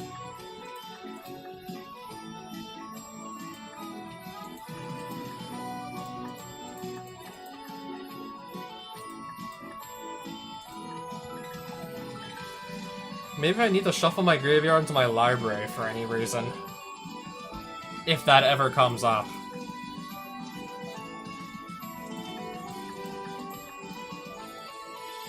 I'll keep the Unholy Heat, I guess. Maybe just side this in against a very, very specific matchup. I mean, very specific.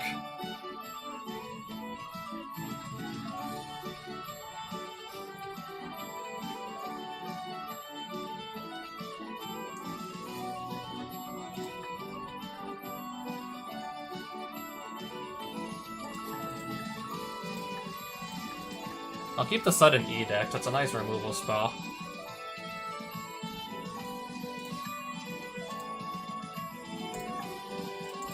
Two more packs of Modern Horizons 2, yes, let's go.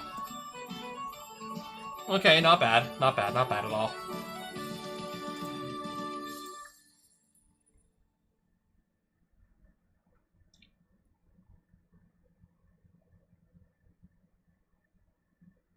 The land itself comes in with a +1/+1 counter. Okay, interesting.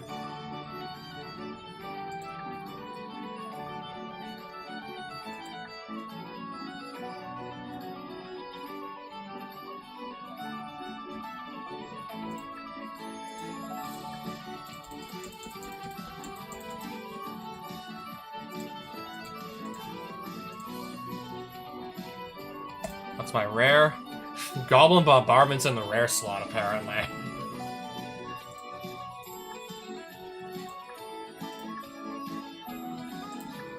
I'm just gonna go sell my excess cards back I don't want. Which basically, yeah, that pays for the event. And it was just definitely a good way to kill like half an hour.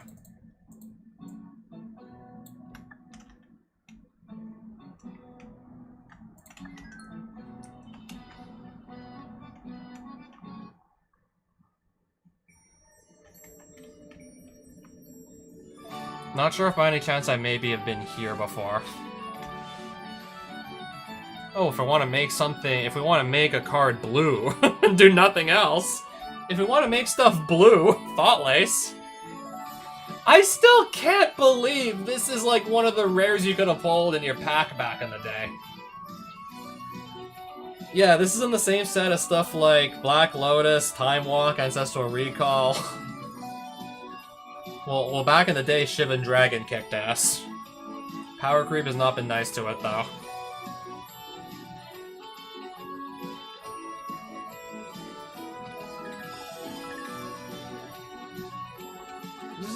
Isn't like any wonder nobody plays the lace cards?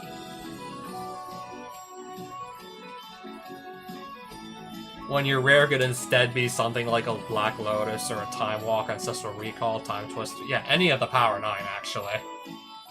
And back in the day, stuff like Shivan Dragon.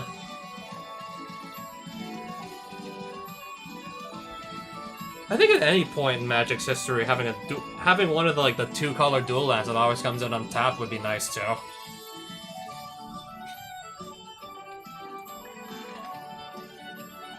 Oh, speaking of... Well, yeah, this has nothing to do exactly with Time Walk.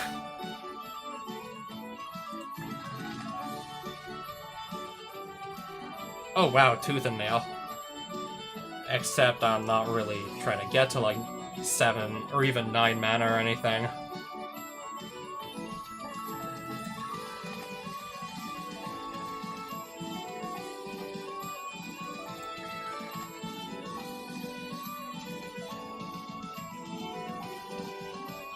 Okay, this just automatically ends the turn, but 6 mana.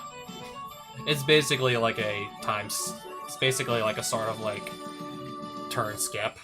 Or extra turn, I should say, but 6 mana. More reasonably costed than Time Walk. More reasonably actually, like, balanced.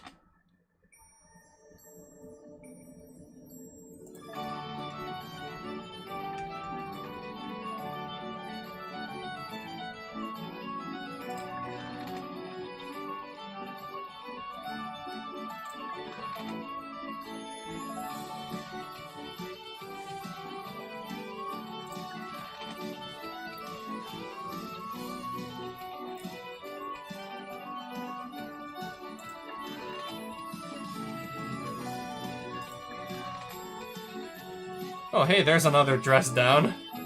Okay, this is just like the initial sketch. This is like the initial sketch before the art was actually finalized.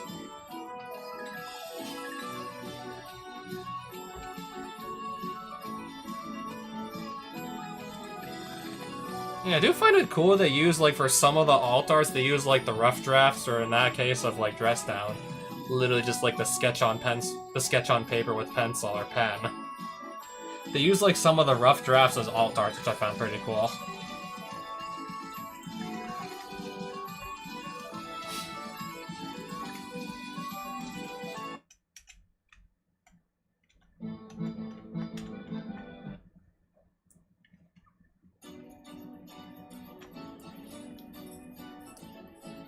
Okay, so clearly I must have set foot in this town before. I just can't remember when I did this, though.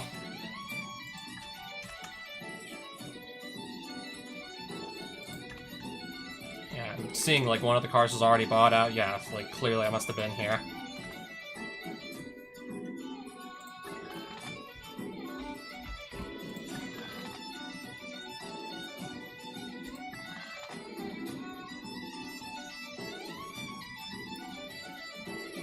This gets way more out of hand in, like, actual, like, multiplayer games. This probably won't be too backbreaking in just, like, a two-player game, I guess, unless it's against a very specific deck. Yeah, that's by far at its craziest in, like, Commander, which is, like, typically 4 players in one game. Instead of, like, only 2.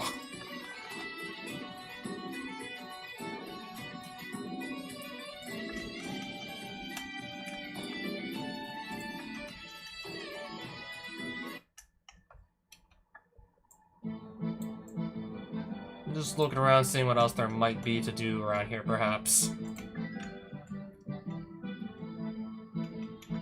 I grabbed my Moxen, then I kind of just ran out of other things to do, to be honest.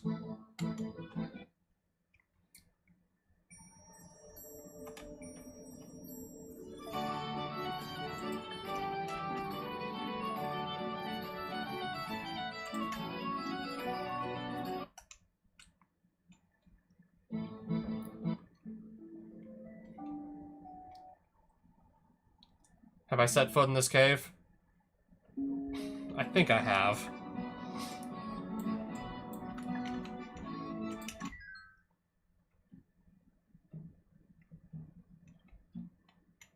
Oh, what is this over here?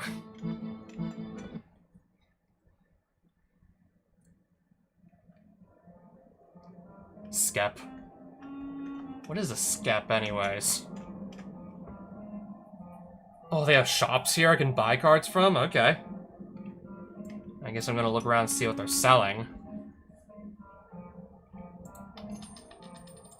That's a good common. Equipment.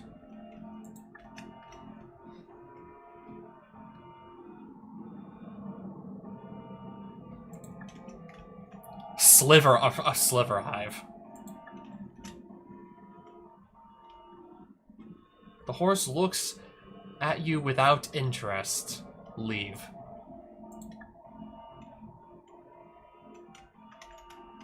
Okay, we'll just leave then. Apparently there's a bunch of people, like, to talk to here. Many mouths to feed, a little time for small talk. Apparently there's a bunch of NPCs that they have dialogue rather than just trying to duel us. Good day to you, adventurer. Good day to you as well. As you can see, we have quite a situation right here. What is happening, Sir Garen? The slivers of the Skep have become hostile and been launching raiding parties into the various towns of Shadowlands. General Jarkel has summoned a large host to deal with the situation. So you intend to storm the hive? Anyway, I could be of use to deal with the slivers. Slivers form a hive mind, meaning that if their queen would be neutralized, they won't be a problem anymore. Sadly, we don't have a brave volunteer who is willing to enter the hive and deal with the queen. I'll do it. I'll give you a new fancy piece of armor if you defeat her. I'll have my men open the gate to let you enter the hive. Good luck, adventurer. Can I enter this? No, I can't. Is this the gate?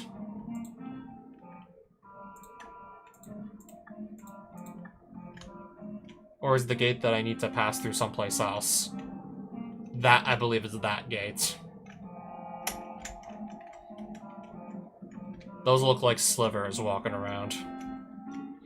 I know it doesn't seem like the smartest idea, but come on, I think this will be fun to do sliver mirror matches. I think this will actually be a lot more entertaining to see how this pans out. Literally just doing mirror matches.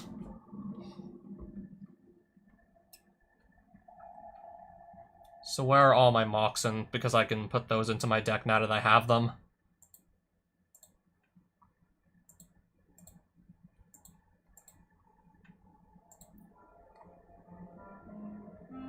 Yeah, I think this looks about right.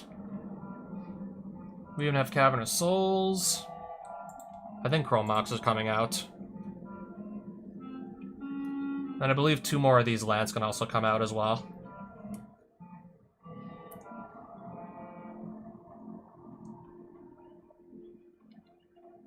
They're all really good ones, so what do I even want to take out at this point? I think these ones will just go.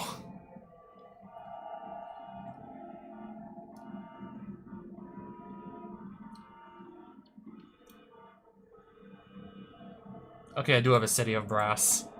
Do I have any more lands that can make all 5 colors? If so, I'll probably just put some of those in.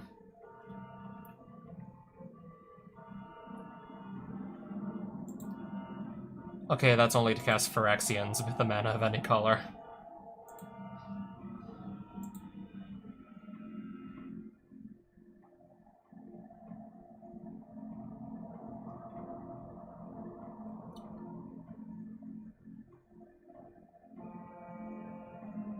We can get 3 colors off the Triumphs, and you can fetch them with fetch lands. They're fetchable. They got basic land types. We could do the Triumphs, maybe, also.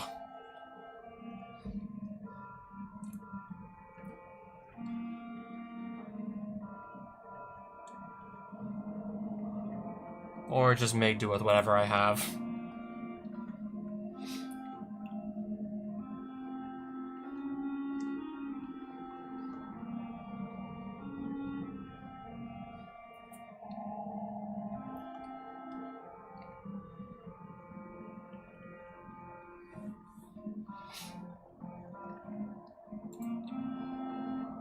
I think I'm gonna sideboard the Sliver Queen, actually.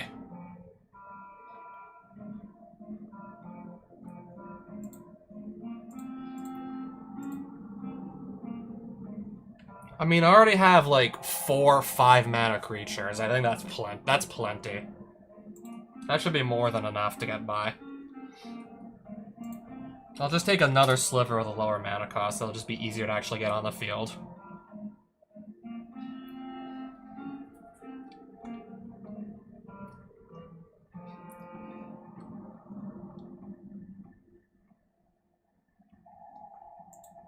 I don't believe I'm running the double strike one yet. I want to run the double strike Sliver. We'll just probably go with this and hope for the best. Maybe I'll just see if I have any, like, really good, like, low cost, like, removal options that I can also just throw in there.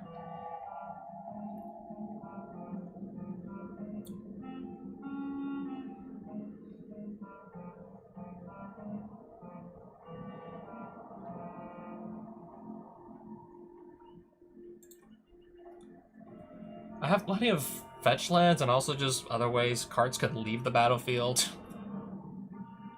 I think if I want to just kill something, I'll also try Fatal Push.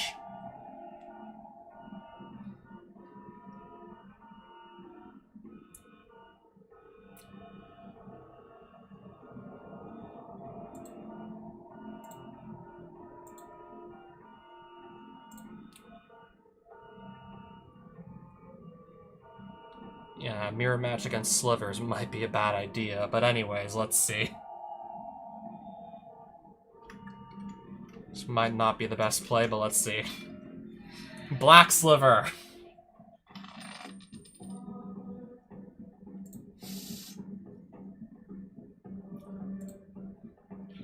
Anyways, yeah, I guess we're gonna see what's gonna happen. Only one way to really find out if this is a good idea or not.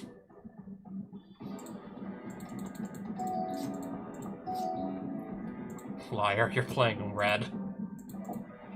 Pass. Okay, so yeah, that's gonna get +1/+1 because of this.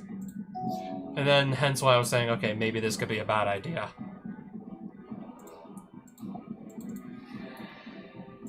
That's why I'm hinting at how this could actually be a bad call. Yeah, that flies too. I'll just pass.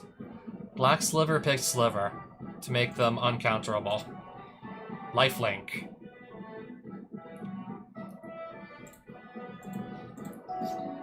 Alright, gonna not attack still, I see. Let me vindicate the Siphon Sliver.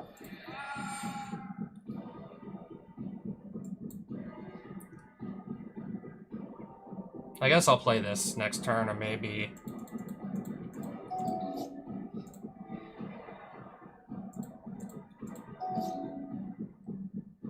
if I could give my creatures flying again.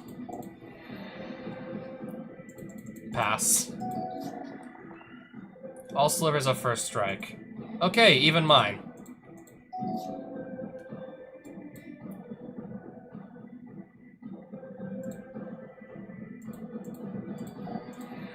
Two Hatchery Slivers. I'll pass.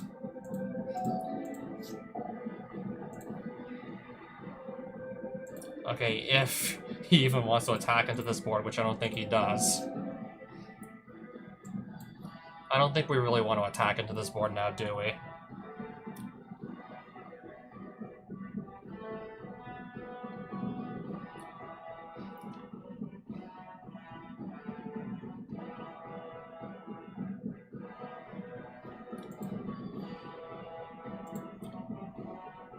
Okay, this is just gonna die to this.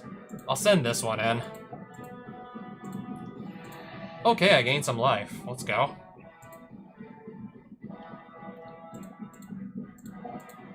Just cast it. Normally. Another Thorncaster Sliver. Again, if it even gets to attack. Living Wish.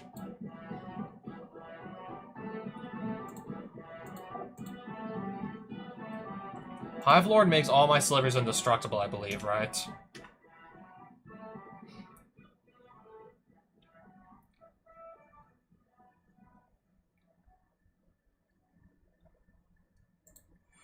Sliver creatures you control have indestructible.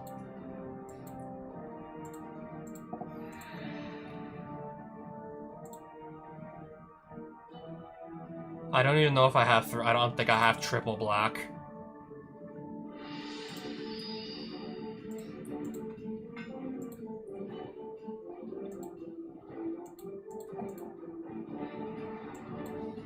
We'll give my creatures indestructible and then we'll start swinging. Okay? Then I think it'll be time to start swinging. All Slivers of Shadow. They can block her. Okay, this doesn't change anything here. I don't think that changes anything. They can still block each other because they all have Shadow.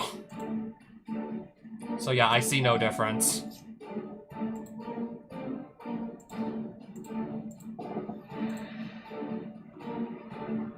Alright, my creatures are now indestructible, so... Really now, what do I got to lose?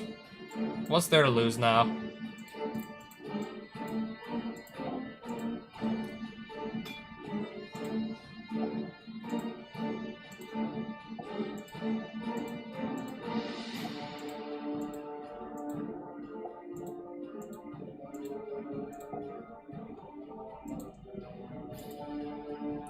Okay, we have how many of these on the stack?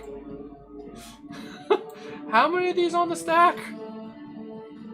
Holy shit.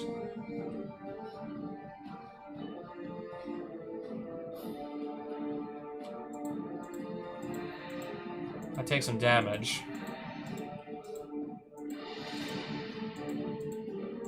Yeah, I'm starting to think this is a terrible idea. Okay, he's gonna gain life too. Okay, so did nobody die? Nothing died.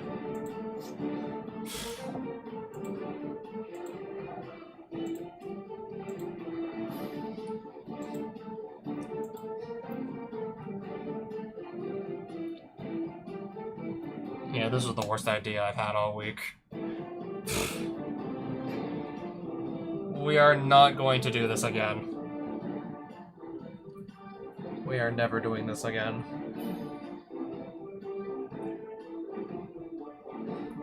So how many creatures do I have again? Versus how many does he have? 1, 2, 3, 4, 5. I have how many? I have 8. He has 9. Waiting for opponent to decide whether or not to attack.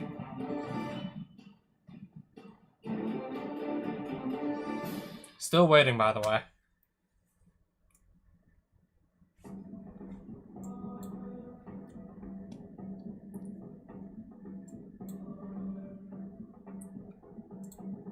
There we go. Right?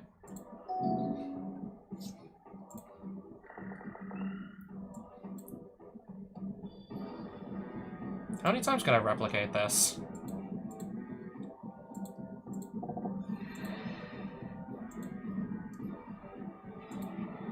I'll get 2 of these.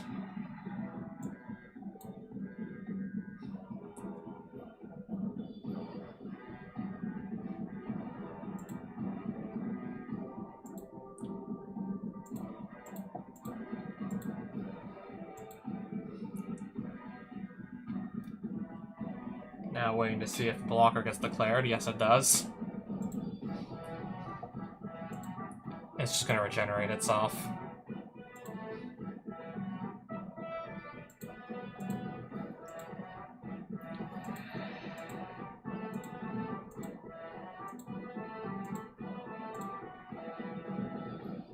And I'm behind on life, so I'm starting to think this whole thing was a really bad idea.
Somehow, for some reason, 12 people are still watching this, and even though nothing's happening right now.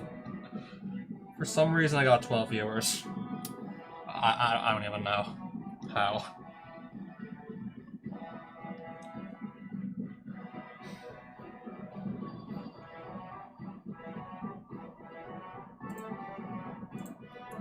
What's going on in Discord? I'll definitely have time to go check if anything's going on Discord at this rate. So far, nothing. Doesn't really look like anything so far.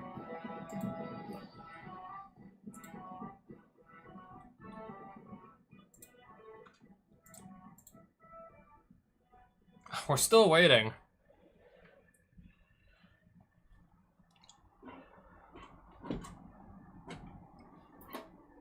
Okay, some slivers are attacking me. Right?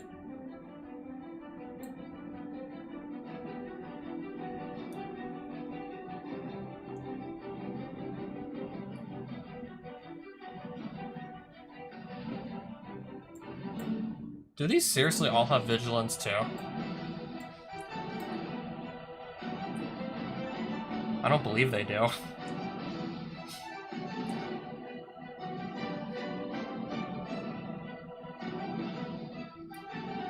So, going in with everything I see. Everything's going to attack, it appears.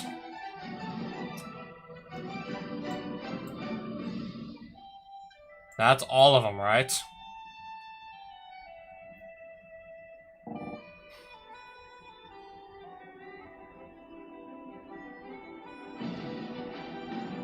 Whenever this creature attacks, it deals 1 damage. Whenever a sliver attacks, defending player loses 1 life. That is how many triggers we have to resolve first. Whenever a sliver deals damage, its controller gains that much life.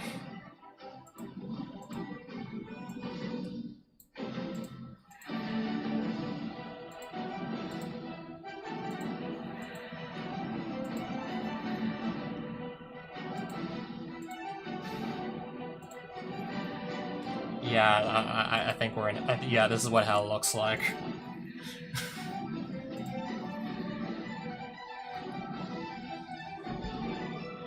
Let's do a sliver mirror match. What could possibly go wrong?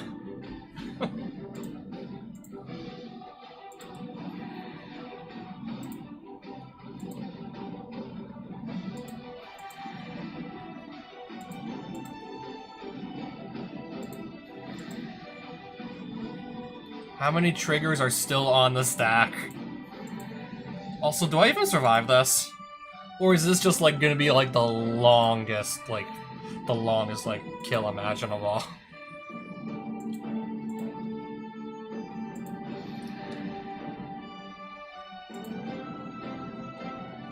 Sure, let's get through 1, 2, 3, 4, 5, 6, 7, 8, more, 9, 10, 11. Sure, let's get through, like, at least 12 more triggers.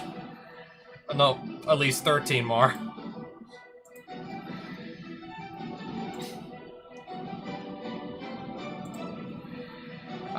I'm just trying to imagine how this would now actually be like 100 times worse if, say, we didn't just have like a computer program handling all these triggers for us.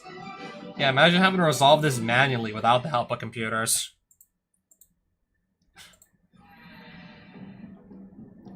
It is entirely possible this can kill me. I've kind of been like losing track of just... And then if I do damage to slivers, they're gonna do damage back to me.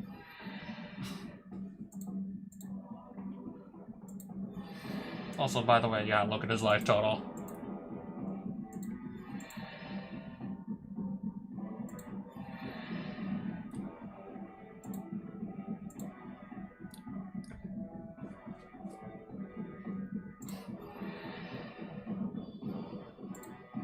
Are we declaring blockers now?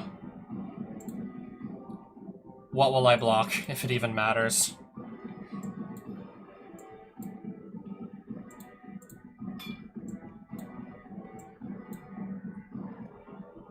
I think I take the damage first before I gain the life, so in that case, I'm just gonna die no matter what I do. If that's the case, I'm just dead. Straight up dead.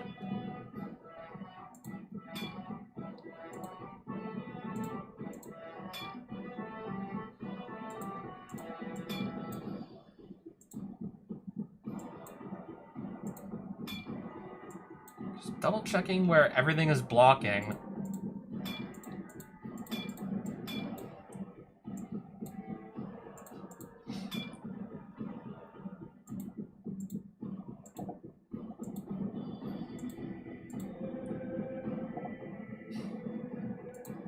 Still waiting for a few more effects to resolve. Whenever a sliver deals damage, its controller gains that much life. Wow. Oh no, we gotta sit. Oh, we gotta sit through 27 more. We gotta sit through 27 more of these. Alright, let's just resolve 27 more of these triggers.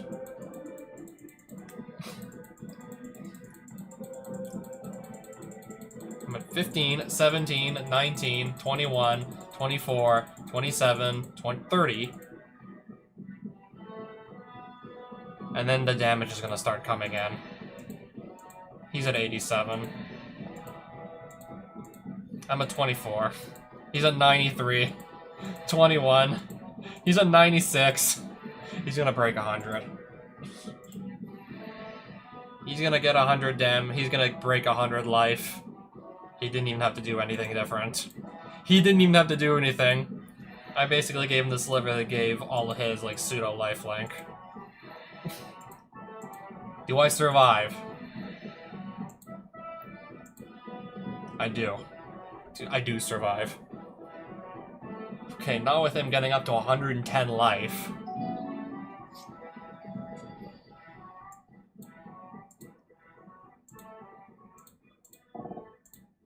Go, Brute Sliver.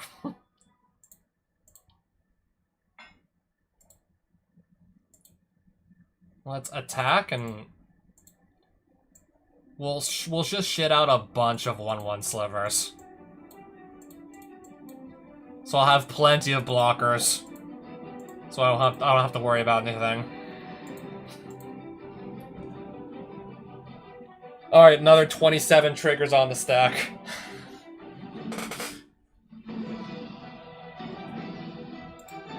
Okay, maybe I don't ever want to build a sliver. Maybe I never want to build a sliver deck again.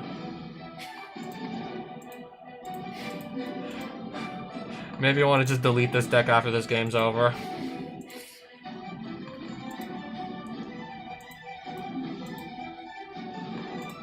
Yeah, the optional ones I actually have to manually approve. I have to manually say yes, use the ability. Okay, only 13 left on the sack. We're getting there.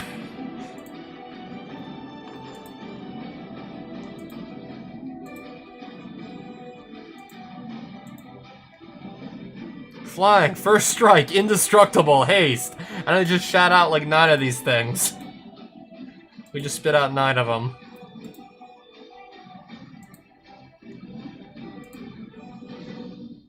Okay, I'm back up to 34 life. We were at 7 the turn. We were at 7. Now we're back up to 34. Plenty of blockers. Nothing to worry about, right? Well, they already fly. Whoop-de-doo. They already fly. They've been flying since the beginning. Everything around here has indeed cut a deal with gravity.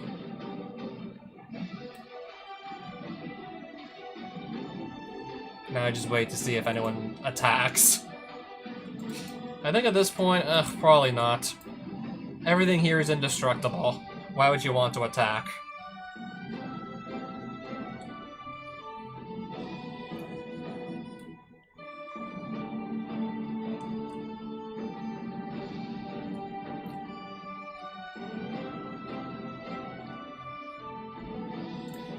Okay, now I wait for the opponent to make a decision.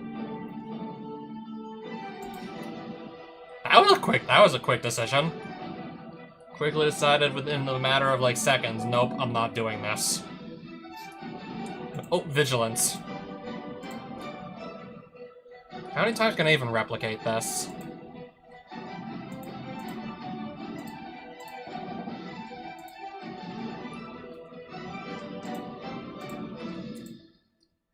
Yeah, let's just spit out 3 of these things because we can.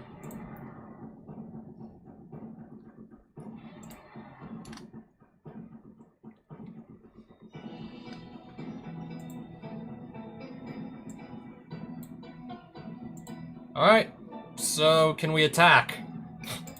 Can we start attacking? Let's start attacking now, shall we? And then figure out how long this is gonna take to resolve. Oh no.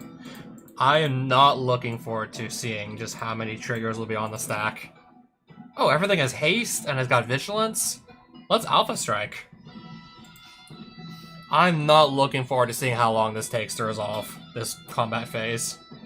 Did anybody block? Okay, just this guy.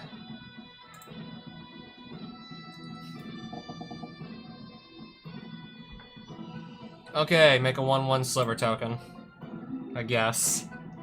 Flying first strike, and then also whatever that says. Wasn't it like 80-something life before? Now he's at 19. Stack.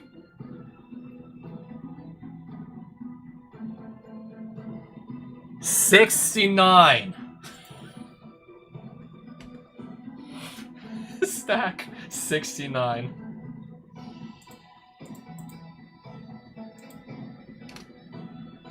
I don't know what print screen am I gonna want to keep?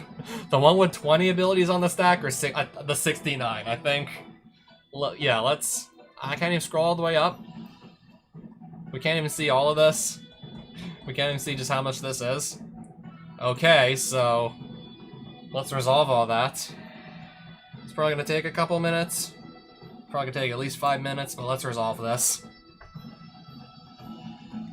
Okay, see, we're already making progress. We only have 68 more abilities to resolve.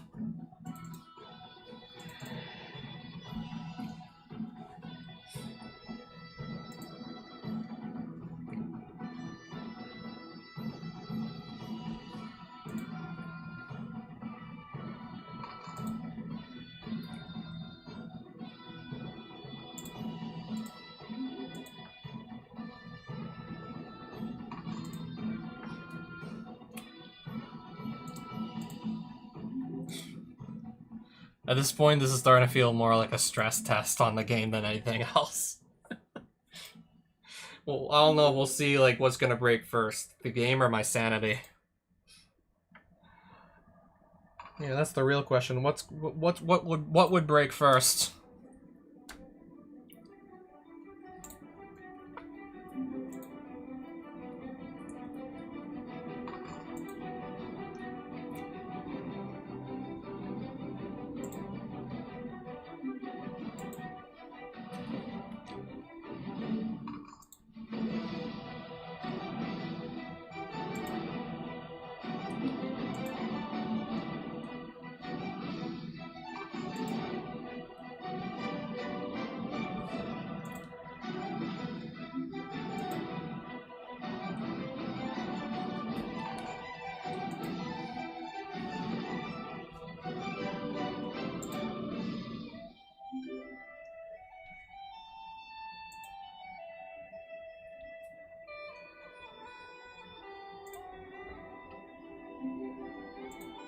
Stack 50 to resolve.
Surely we've been sitting here for at least 30 minutes, haven't we?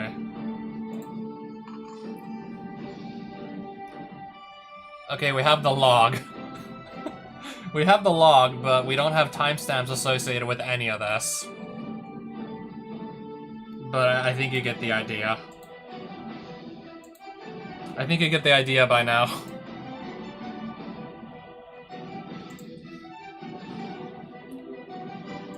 We've been here for, I don't know how long, but just this one combat phase, surely at least like 4 or 5 minutes. And we're just, I guess, like halfway through the stack. We've resolved half the stack so far.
So we're gonna gain some life, right?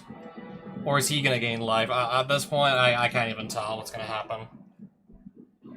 There's slivers on both sides, so honestly, I can't even tell.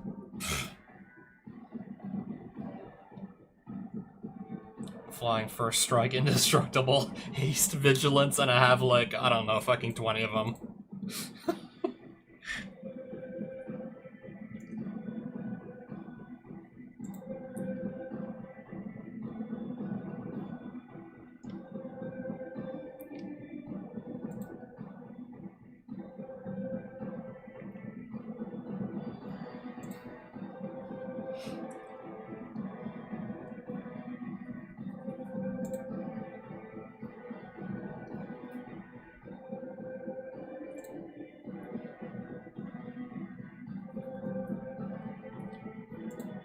Okay, I was looking away. I wasn't even looking at my screen. Now all of a sudden I'm at 67 life. 71.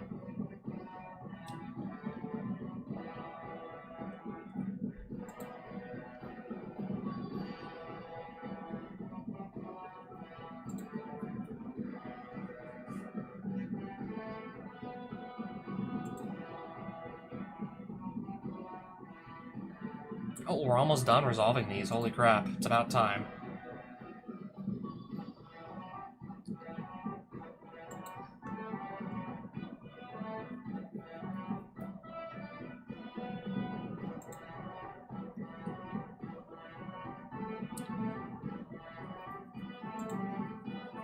Alright, 7 of these on the stack left.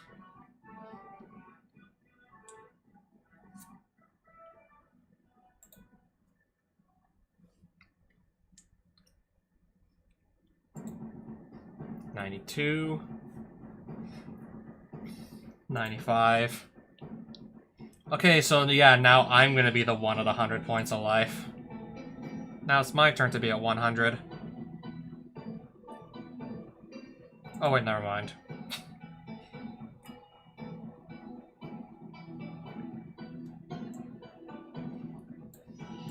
Alright, so I have all these creatures that can block. We have all that can block. We have nothing to worry about. How many creatures do I even control?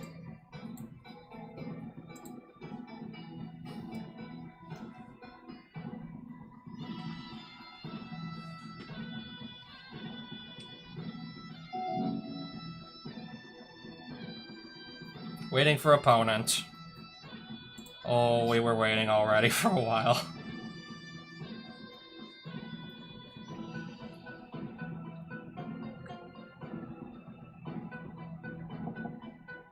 Crypt Sliver. All slivers have tap. Regenerate target sliver.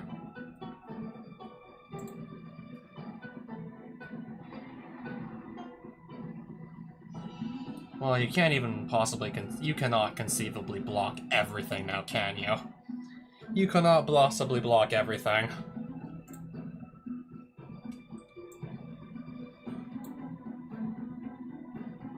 I have like 9 3/3 tokens, and then 1 2 4 5 6 7 8 9 10 11 12 13 14 15 16 17 18 19. I have 21 of these 2/2 tokens, and that's just the tokens.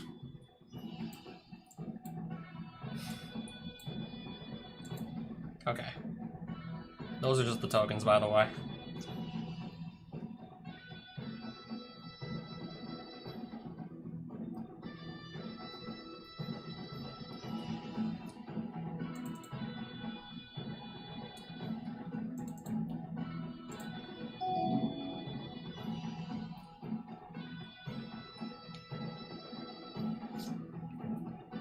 Creatures you control gain land walk until end of... Oh, perfect. They're unblockable. Oh, perfect. Can make everything unblockable. Creatures you control gain land walk until end of turn. Perfect. They can't be blocked.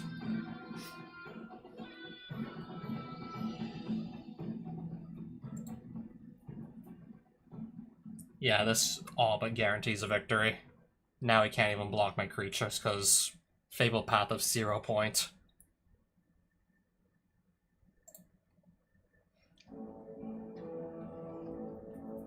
I'm just making sure I don't accidentally skip, like, my attack step. Alpha Strike. Okay. You can't block this, by the way.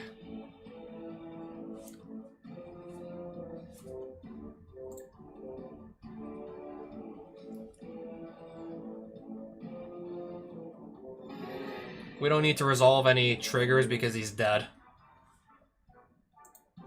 Anyways, I'm switching decks. Nice drops, though.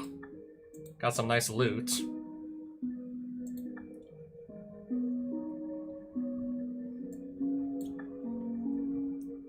If I really wanted slivers, I could have also farmed these guys for sliver cards. So, yeah, we were probably sitting there for at least a good 30 minutes or so. So, yeah, I'm switching decks. Yeah, I'm absolutely gonna swap out decks. No way you could possibly convince me to do that again.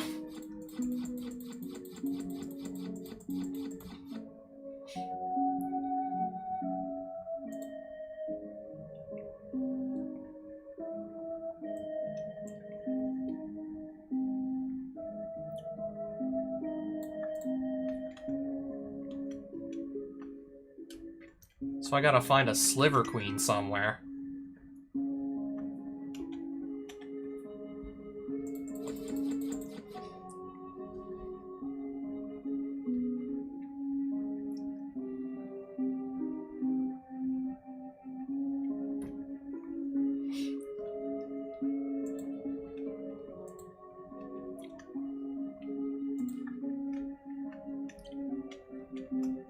Why does this Sliver have a crown over his head? Recruiter Sliver. Starts with Hivestone on his field. Interesting. Creatures you control are slivers in addition to their other creature types. Starts with that on the field.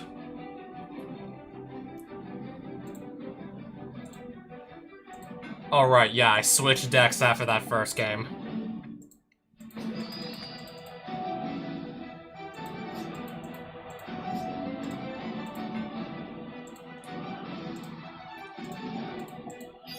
I was not going to do that again.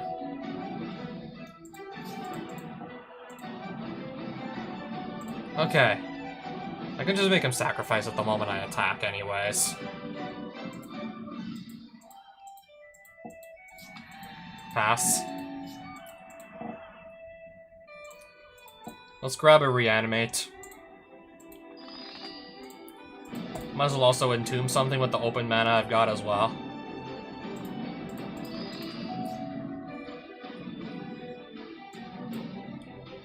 Okay, whatever I searched for, I just shuffled it back into my deck.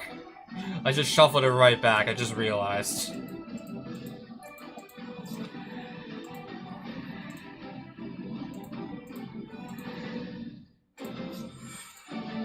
Okay, careful study. Let's try this again now, shall we?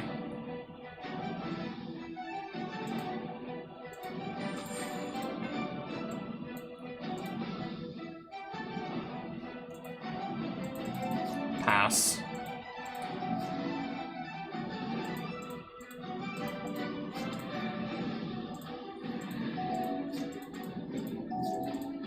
Just one more attack, we'll finish him off.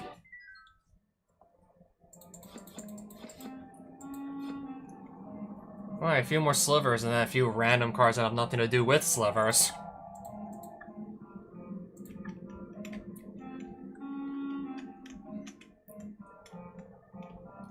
I'm just gonna try and look for I'm just gonna try and go straight for the queen. Not waste anyone else's time. Especially not after that one game.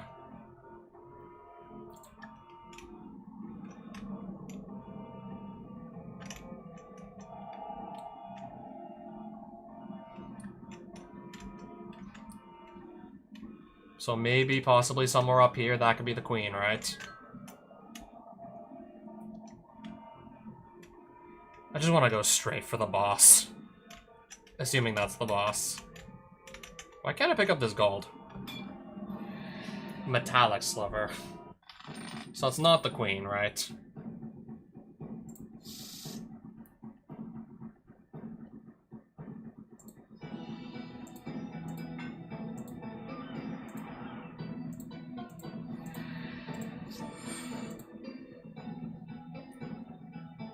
Pass.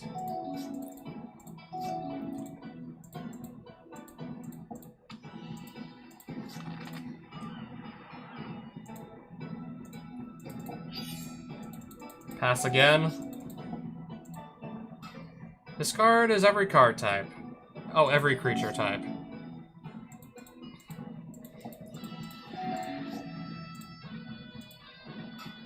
So this is the colorless sliver deck? The colorless sliver deck. Really now? I guess. I'll take some damage. I guess it could work.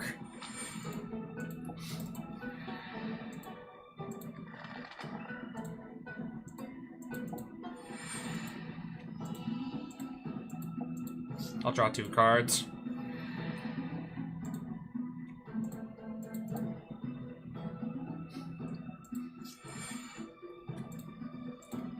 And then I'll just pass.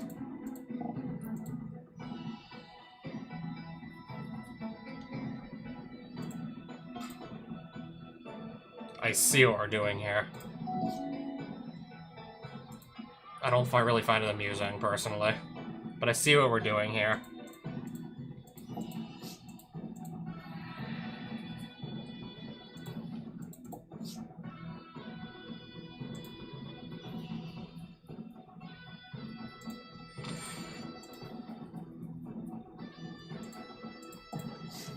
Okay.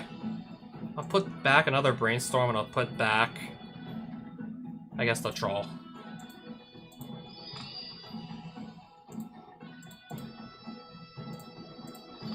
And then we'll just revive this Atraxa immediately.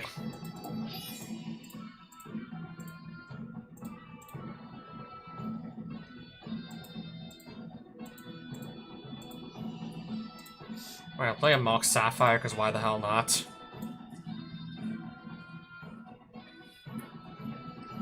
Pass.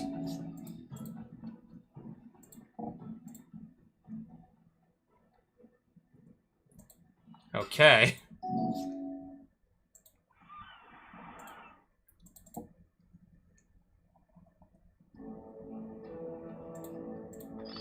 And then I'll just animate dead this thing too.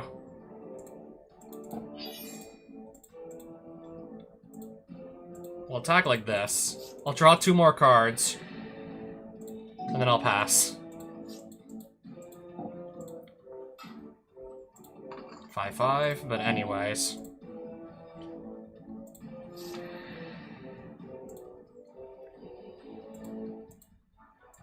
We can just attack with everybody.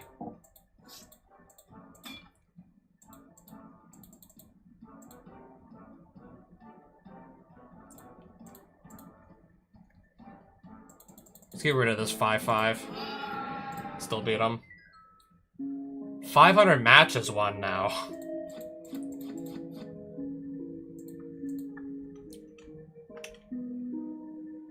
But that still doesn't answer my question as to where's the Sliver Queen. I haven't found the Queen yet. That was just another random sliver, I believe.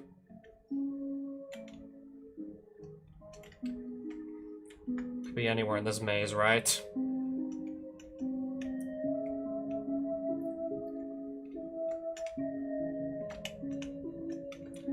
Yeah, I got time to keep looking. I know it's been almost 3 whole hours, but we got time to look still. We have time to continue looking.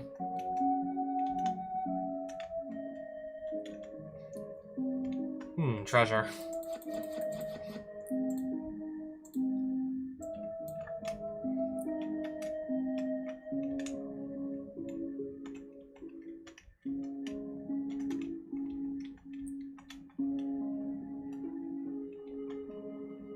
More treasure.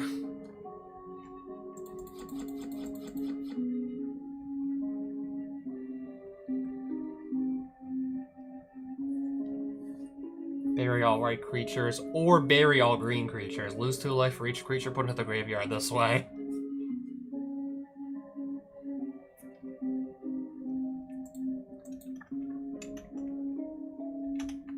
Alright, more money.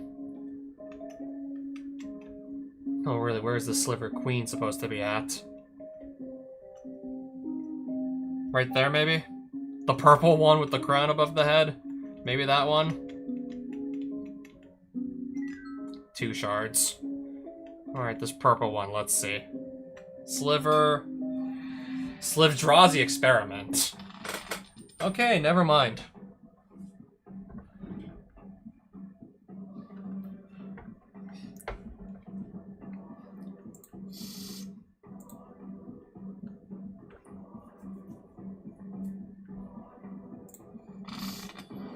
We'll try this hand.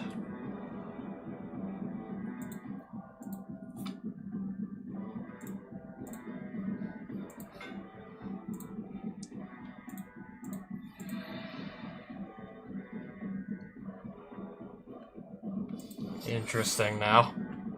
Oh, okay, a land drop.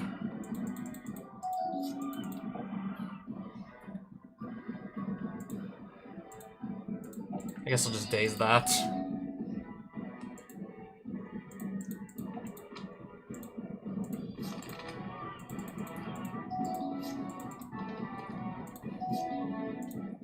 I guess I know what we're bringing back, and then I'm gonna pass turn.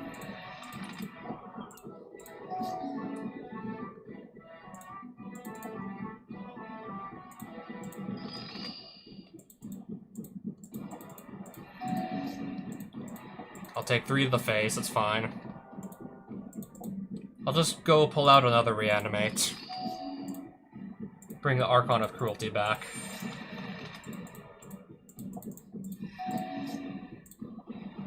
Slivers of Death Touch.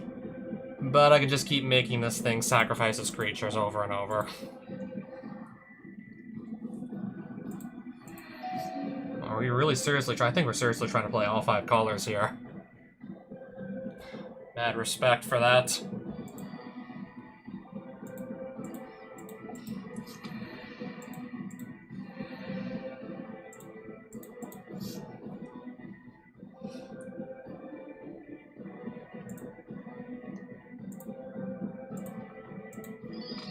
I'll just shuffle those 2 other cards I put back on top of my deck back into the deck after I fetch.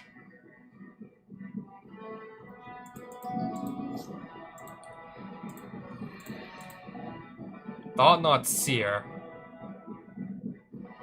What's gonna get ripped out of my hand? The Animate Dead.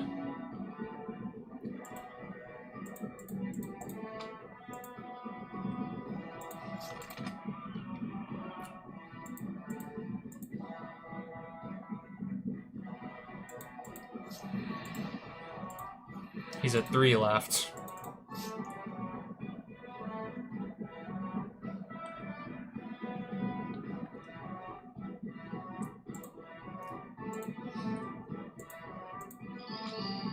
Just gonna leave my hand like this then. That attack is just gonna end the game. Okay. Dropped a what from Big Spender's what now?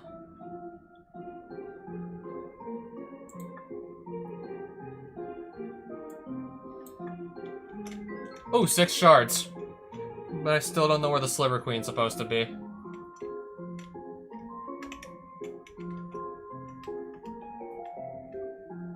Still no idea. Now I believe we're right back to where we started. With still no lead on where Sliver Queen's actually supposed to be.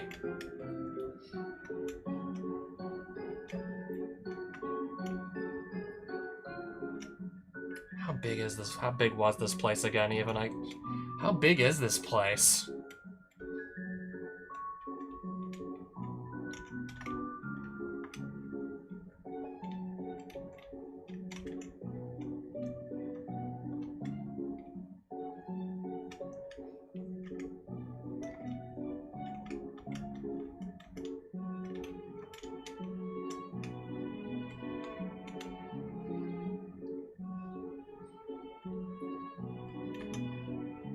And there really now seems to be nothing here. Nothing up there, at least.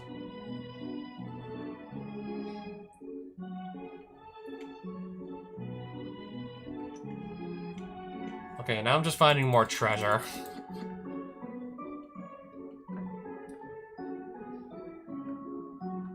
Oh, really? What about the Sliver Queen? I really thought there was gonna be one of these, but I'm not seeing one anywhere.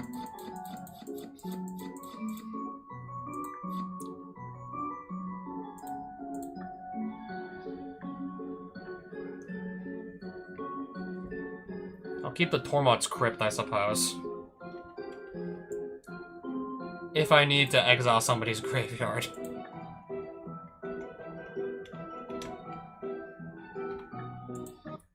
I can always just come back here at any other time. Unless just completely forget, like, exactly where this is. Because I'm not finding any sort of Sliver Queen anywhere.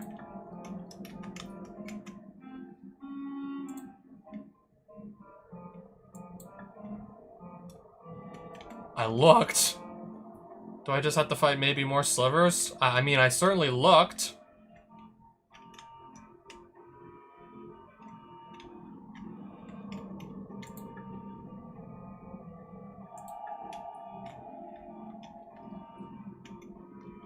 I'm gonna look again real quick.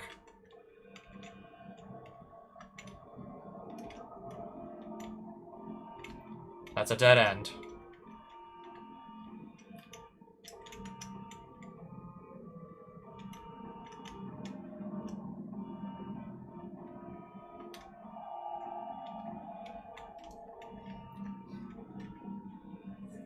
The wounded sliver looks at you interestedly.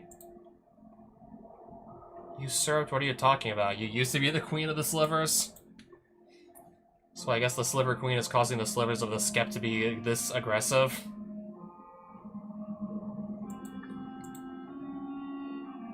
She wants to conquer all of Chandelar. Where is she located? 3 of her lieutenants. The red field melts before your eyes. You are free to go forward. I didn't even see a red field there. I didn't see anything that indicated there was a field there. Okay, well, I think this is it. I'm pretty sure that's it right there. I'm pretty sure I'm looking at her now.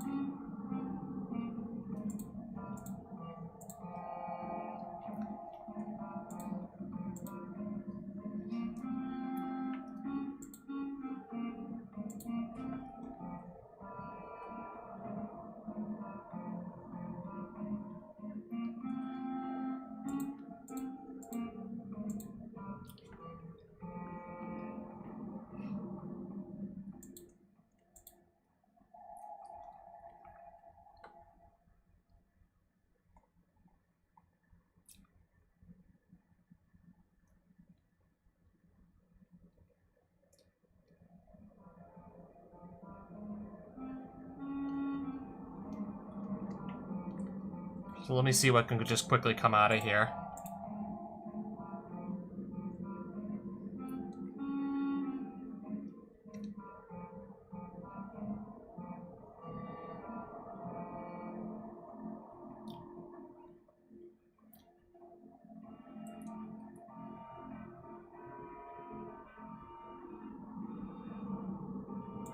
I think one of my other fetches will come out. Just counting how many lands I still got. Or mana sources, I should say.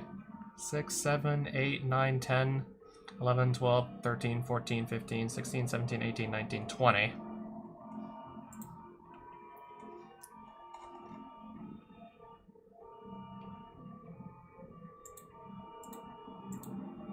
And so I figured maybe I'll swap my counter spells out for Dazes.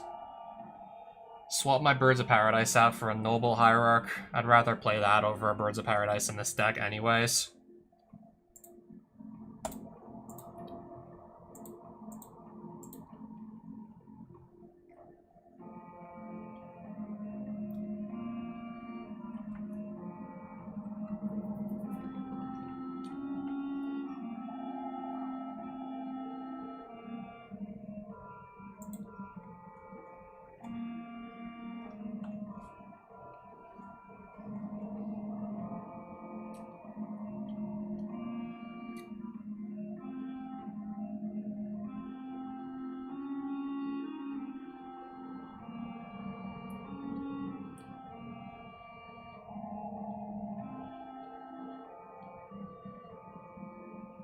Okay, so I don't have another source to Plowshares. Doesn't look like it.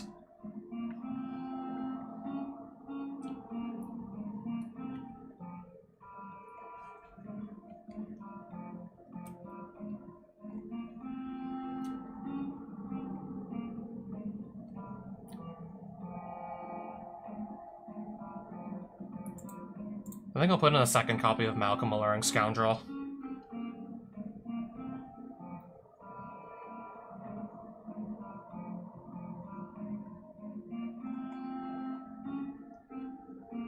Okay, I remember seeing like a card from Stronghold that was like pay 0, well pay 1 to put it on the battlefield, pay 1, mana value 1, and then pay 0, redirect 1 damage from Nomad's End Core to a creature you control. So pay 0 to target something in a deck that plays Nadu. So yeah, let's give this a try too. Nomad's End Core. That plus Nadu, I can already start a combo. I'm just drawing 4 cards a turn. Let's try that. I kind of want to play my Stoneblade deck again. Anyways, that's fine. I brought Stoneblade with me. Wait, how many cards in that deck and what's the boss effects?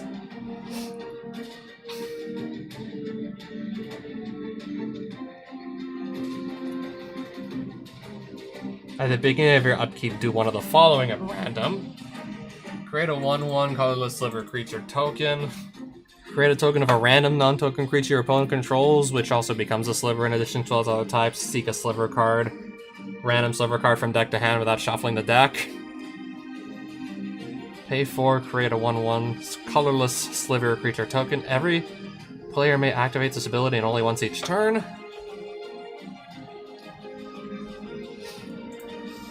See what my opening hand is first. Oh boy. I can brainstorm and look at my next 3 cards anyways. Or I'm just gonna forget to play a land.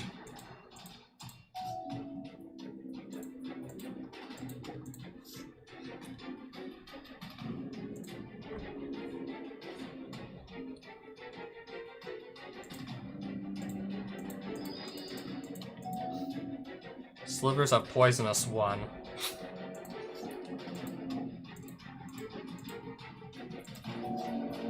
Or we'll just do that, I see.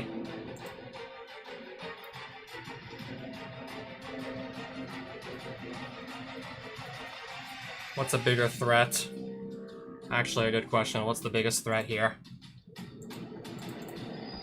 I don't know, I think like the mana acceleration might be worse than the poison counters.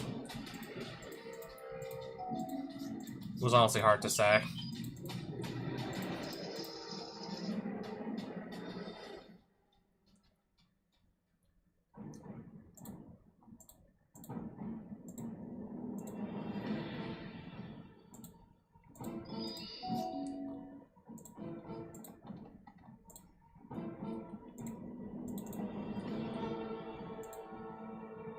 Those are gonna both go on the bottom.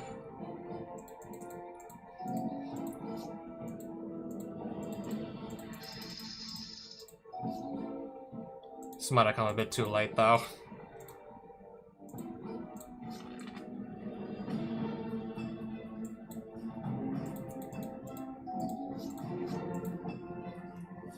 Well, I have to block.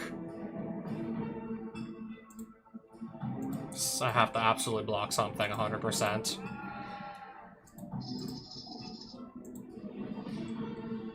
Sliver creatures? Okay, they all have menace, basically.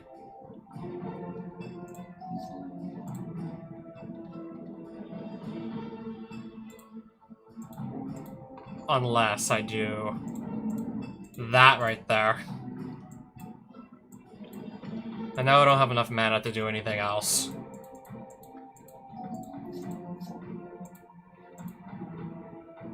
They're gonna attack Oko. Alright, so that buys me another turn. Oh, the poison sliver's gone. So no point in attacking me. I'm not, like, gonna get any more poison counters now.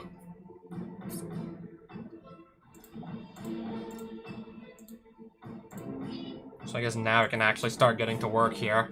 Or just keep this up as a blocker.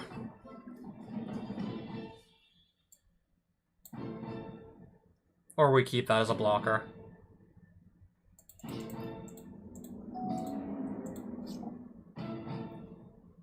Sure.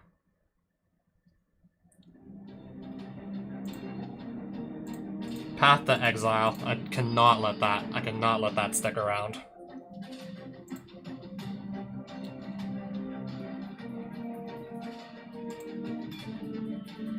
What will I block then? Probably this Unearth Sliver. Right? Or can I not do that?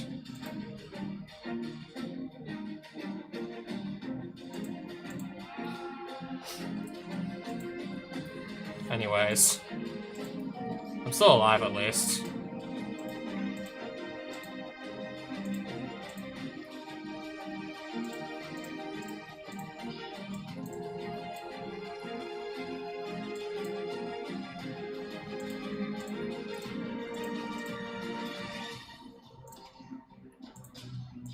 Okay, we still have Trample, so some damage is gonna get through. 2 damage is going to go right over here. Pass. Let's just... Oh, I can even daze this if I want. I'm gonna daze it. Counter it. I'm at 15.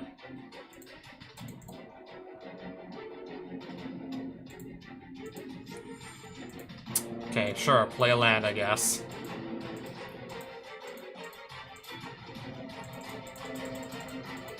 Sword of Fire and Ice will resolve, and I'll do 2 damage to this thing.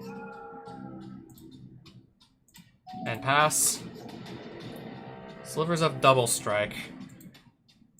Mana Leak, countered.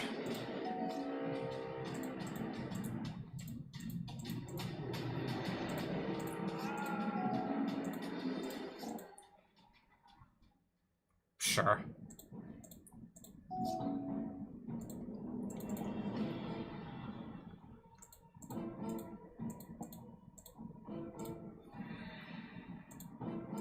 Let's wipe that out. Cast Shuko, pass. Mana Leak.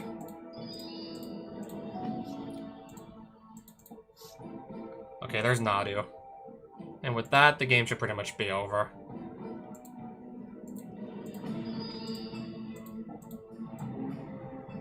Then where's my Shuko so I can just start drawing like 8 cards?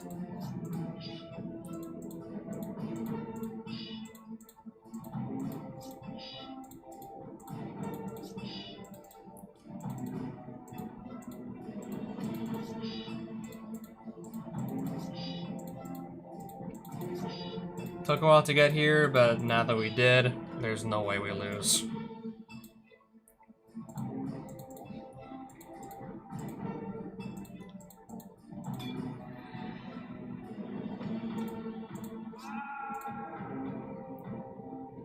Well, I'll discard one card. I guess I'll just discard the land. Okay, created a copy of Nadu. Cleaving Sliver. I'll just Force of Will this one.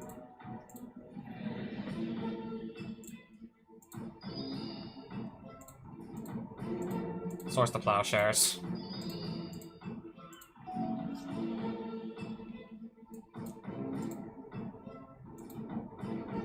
One, two, three, four, five, six.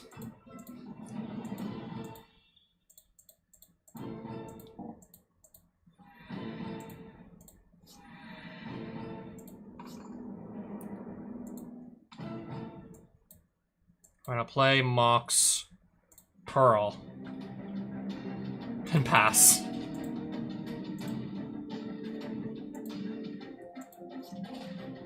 Root Sliver. Mystical Tutor.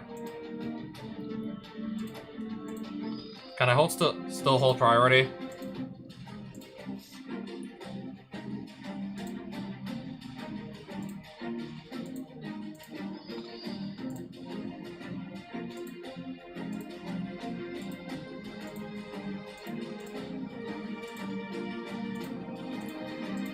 Counter this thing.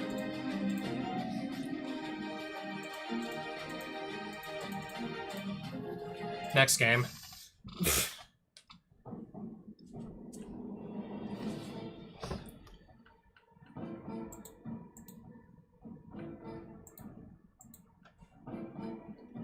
Nomads and Core, Stoneforge Mystic. I like this starting hand. Well, I need Nadu. Otherwise, this card ain't really doing much if I don't pair this with Nadu.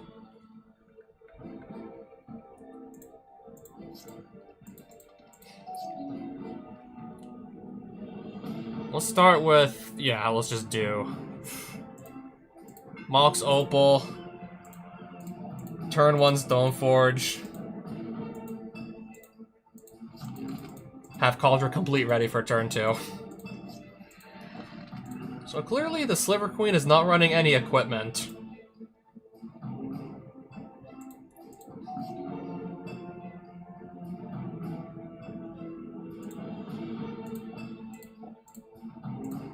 Alright, play that on the field turn 2.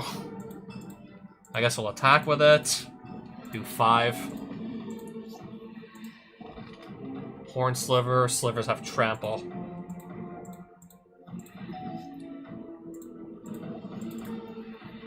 Grab a Tundra.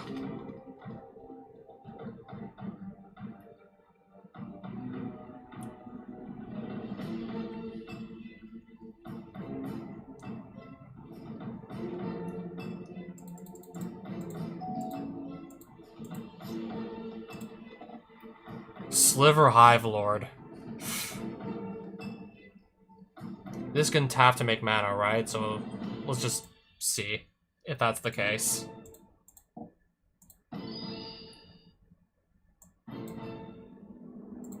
I'm gonna use a second copy of Daze on it, aren't I? Just to make sure that doesn't resolve. Yeah, we really are about to do that, aren't we?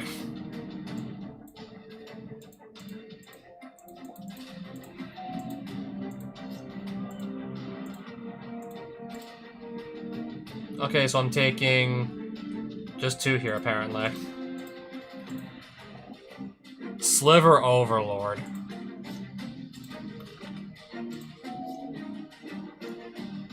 Now I draw Force of Will.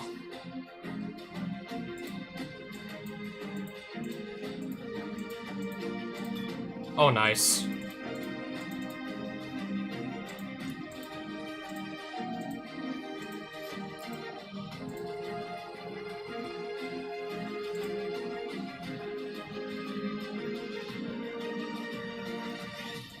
Okay, I'll let just that attack me, it's fine.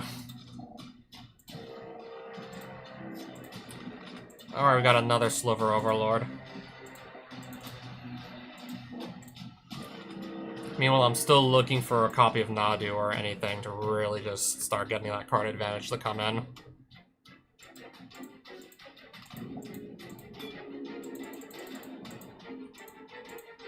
And Nadu isn't coming.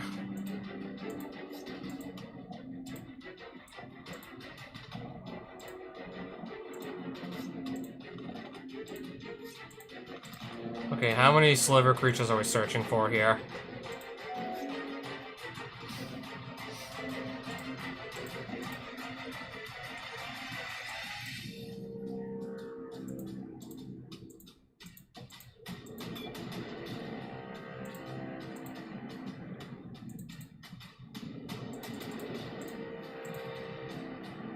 Anyways.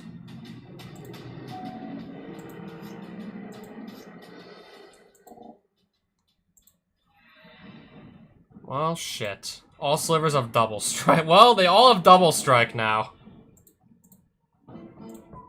Concede.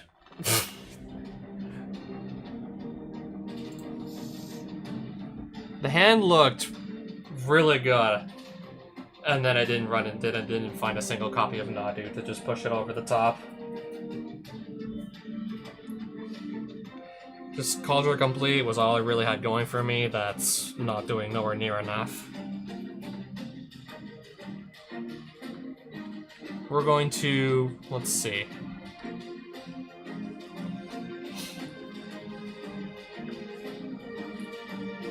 I really think I could get a better starting hand than this. Definitely have to spend some time thinking about it, though. I don't want to mulligan any further down.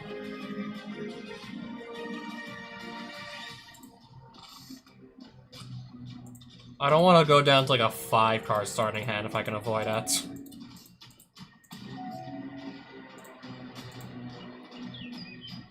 Let's see what I can brainstorm into. Okay, that's good.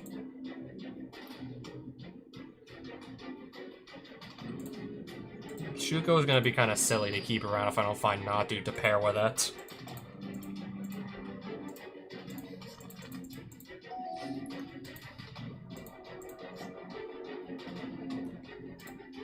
That's not the worst thing that can happen.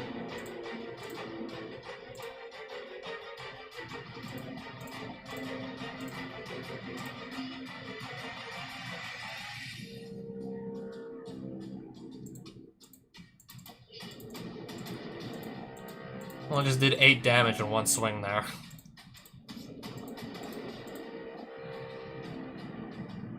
Alright, so they all basically have Menace now. Can't be blocked except by 2 or more creatures.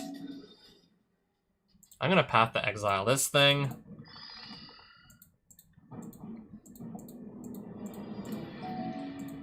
Down to 34, but still, I think we have a ways to go.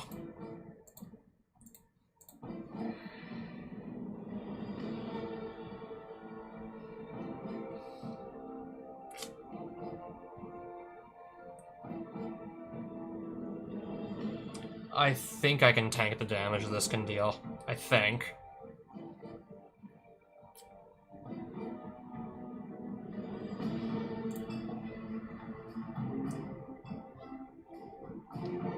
I think this can destroy at best Aladdin's Ring, well, Bone Splitter and Aladdin's Ring. Cauldron Complete is indestructible.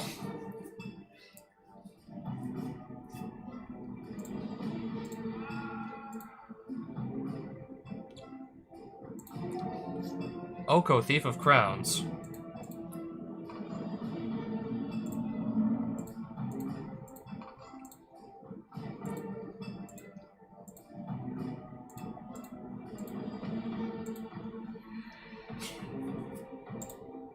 Let's see how long he survives for, though.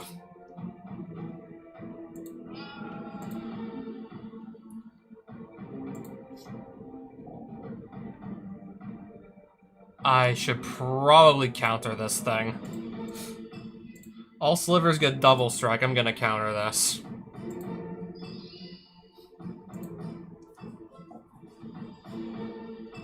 If I don't block, Oko's gonna die here.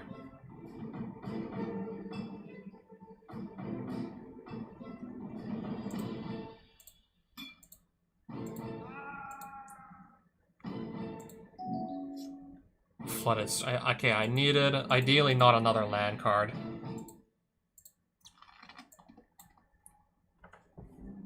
I was looking for something ideally more than just another land.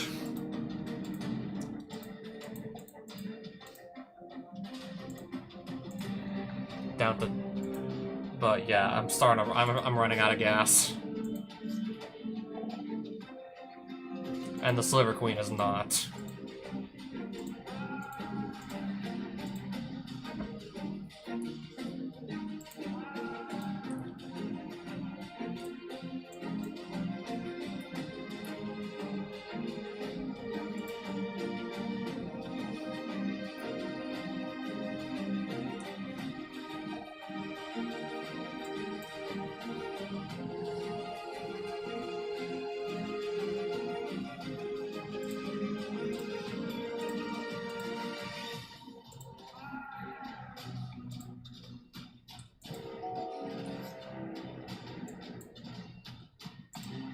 Let's make a food token, I suppose.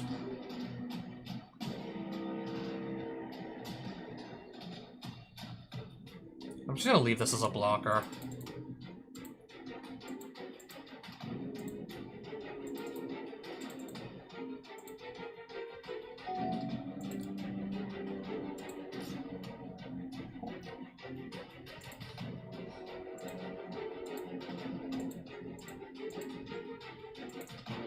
Seeing how many more cascades we got going on here. Okay, that's supposed to be the cascade resolving, right?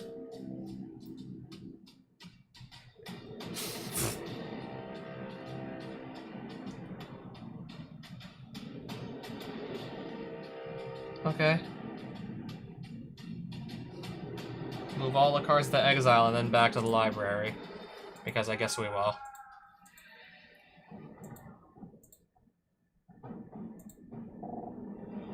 Attack with everybody.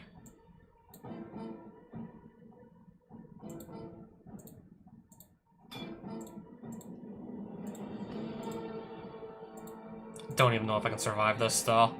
Because that's a lot of damage on the board. Oh, but I think I did survive it still. That I did. Meanwhile, I'm just finding more land that's not even helping me.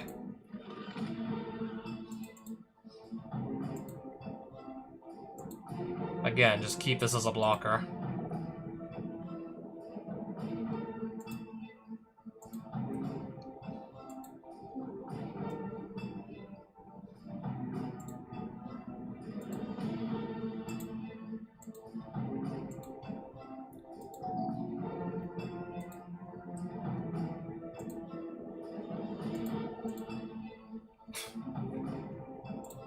I mean, I might as well. If I'm able to use it too, and I got nothing else to do, then let's do that. If I also have nothing else to do right now, by all means.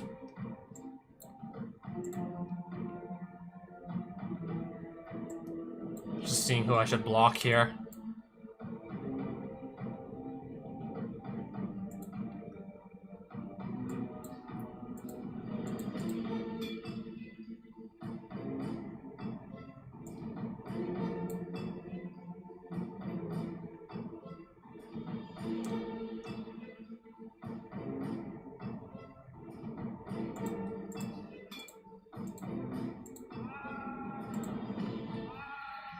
I'm at 3.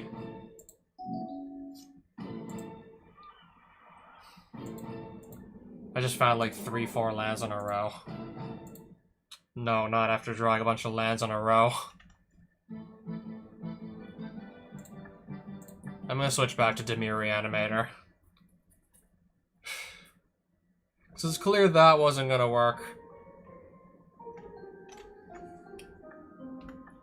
I'm just way too busy, just, I don't know, running out of cards. Not drawing Nadu in a timely fashion, I'm just simply running out of cards before I can really do anything.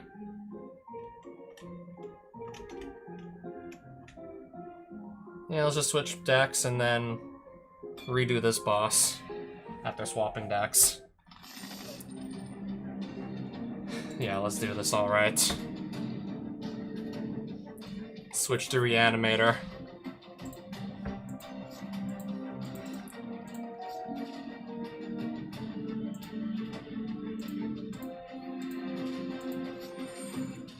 I'm gonna do that again, actually. Trying to just churn through my deck here.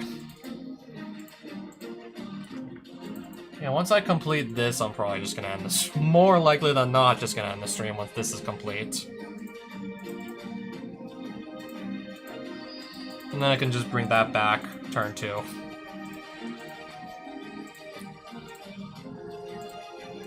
So yeah, basically, long story short, we're not playing Fair Magic anymore.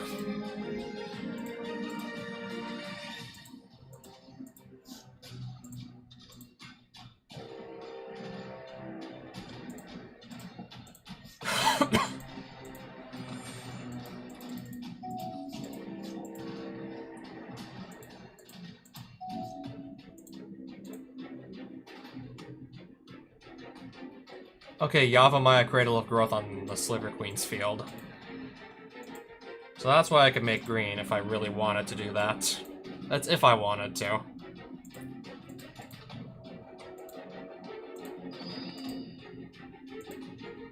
I'll just revive my creatures one turn after another, it's fine.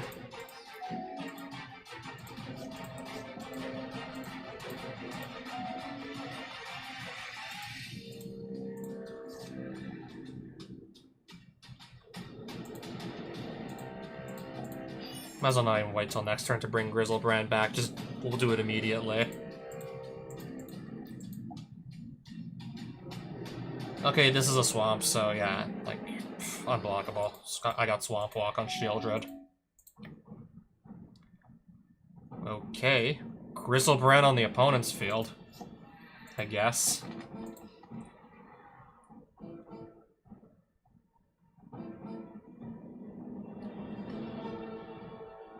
I forgot about the second ability. It just copied Grizzlebrand.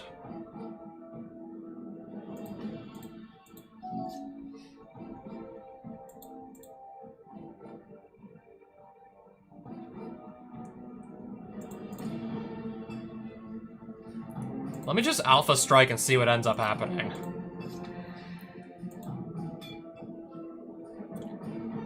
Death Touch? So these two are gonna trade. Okay, those creatures are gone. But for how much longer are they gone? Yeah, I think we can afford to draw some cards easily now at this point.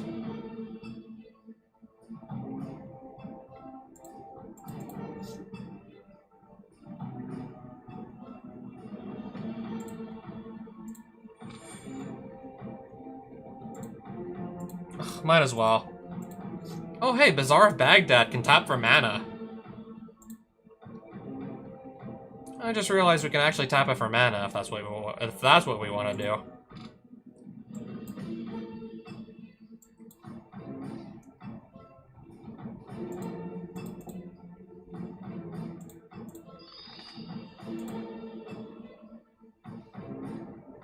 I can bring... Oh, Sliver Queen I can bring back. You know what? Let's have a bit of fun. Choose 2 cards to discard. Sure.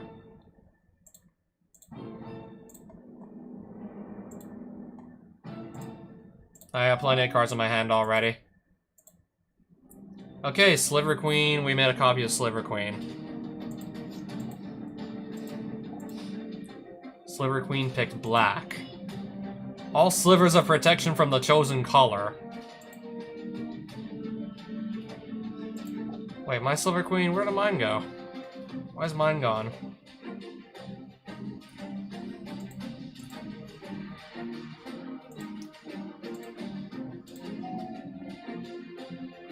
Something to revive? Yeah, so we'll revive this.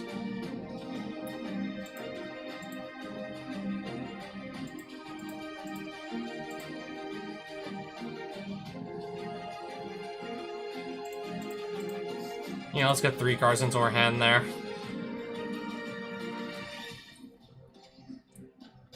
What's my graveyard looking like? Okay, I have a target in there. I could steal back Sliver Queen for myself again. But I think I'll just do 2-headed Hellkite this time instead. Back to the hand now.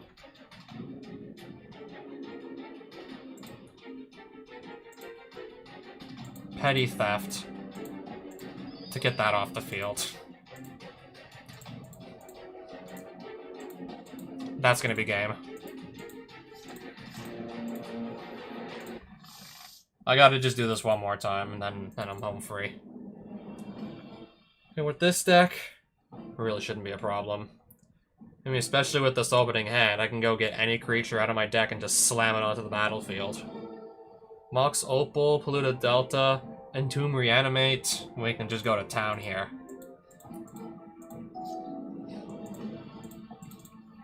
Underground Sea. Mox. Entomb.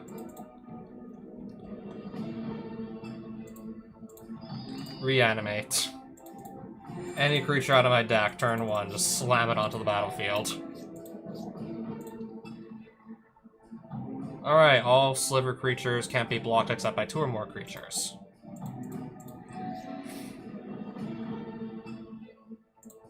Bazaar of Baghdad, I guess we'll just use the effect. I'll discard these. I want a Swamp Cycle.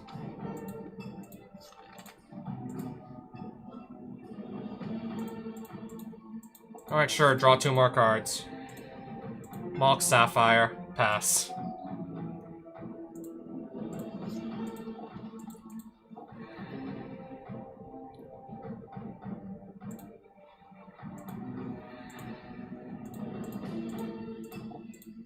Just put that back in the hand. Entomb.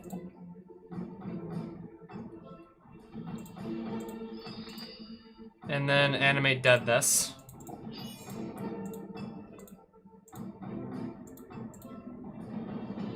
I'll take another Force of Will. Another animate dead and a fetch land.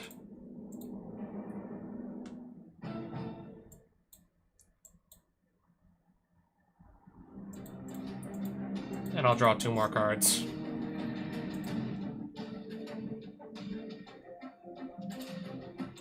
Discard. Discard.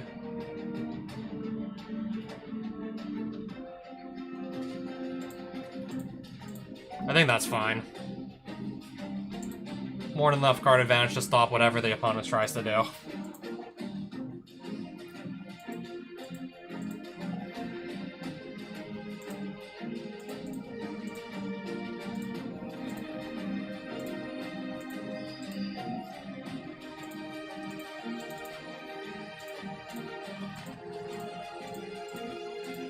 Draw 2 more cards.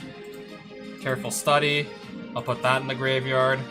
This in the graveyard. I'll just bring back the Shield Dread I just discarded. And I'll pass.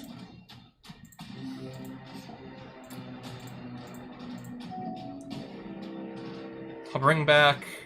Perfect. Entomb. I'll do a Careful Study. I don't think we need to wipe the board. My creatures are just so much better than hers. At this point, it's not even funny.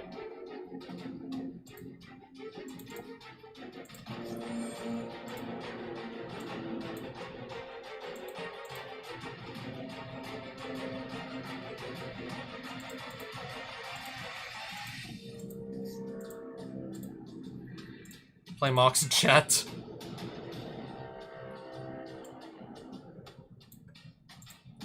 We're gonna do a Toxic Deluge here. X is 2. wipe her board. It was basically full of creatures with toughness 2 or less.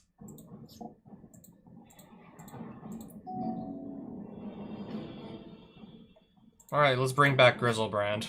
Sure. And attack with everyone that can attack, and just like that, the game's gonna be over. Alright, let's see some loot.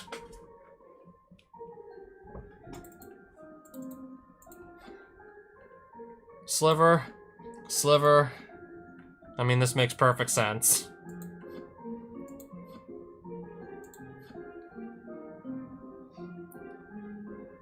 It doesn't need to use its venom, it just needs you to know it can. Sliver Grave Mother, I already own one of these, I believe. A little under 3,000 gold. 1 life, 61 shards, so a bunch of slivers.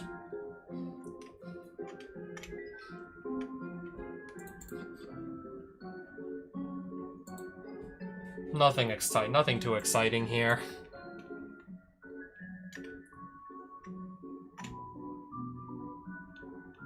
And with that, I'm gonna leave.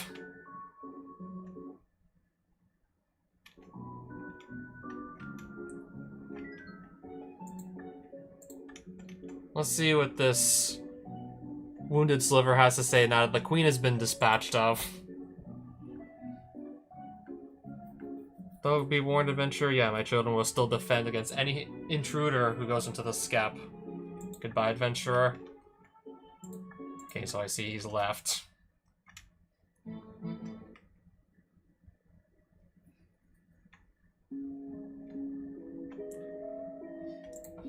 I didn't think you would actually be able to do that. As promised, I'll give you the item I spoke of before. Thanks, adventurer. Boys, listen up. Our job here is done. The leader of these things is dead. Let's get out of this creepy place. Ale's on me. So what do they get? No, he just disappeared.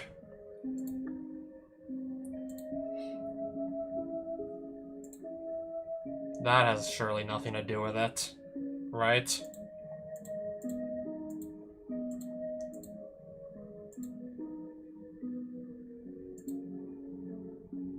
Armor of the Hive Lord. This, I think, was it? Slot body. I think this was it. I don't remember this being in my inventory before.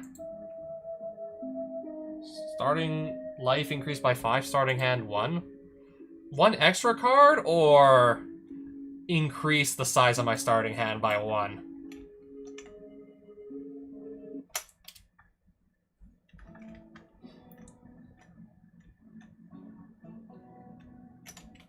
Okay, so I didn't expect like a whole ass like that was basically long enough for a stream of its own. Yeah, all the time I spent in there, that pretty much could have made its own stream.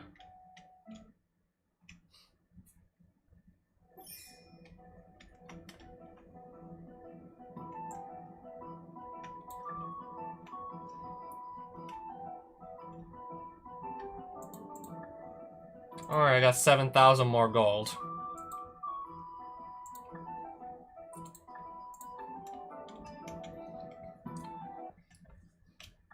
So yeah, Armor of the Hive Lord.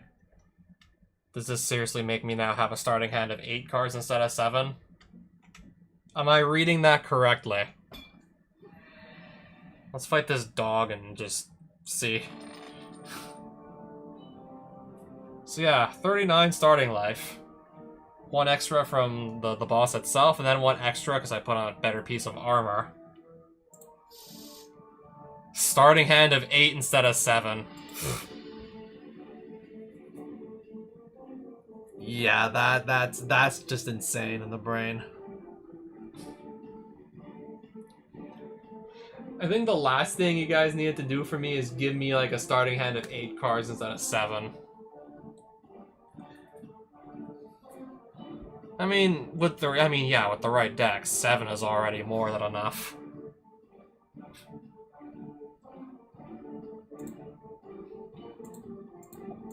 So yeah, 8 card starting hands. You can't make this up.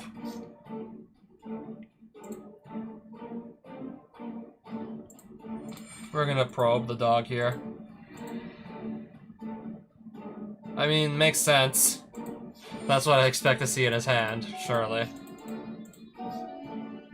But +1/+1 counter on target bird, cat, dog, goat, ox, or snake. No owners allowed.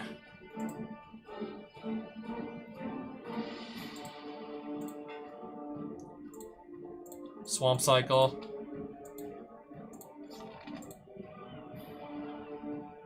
And just wait until I get something I can just use to do a reanimator shenanigans with.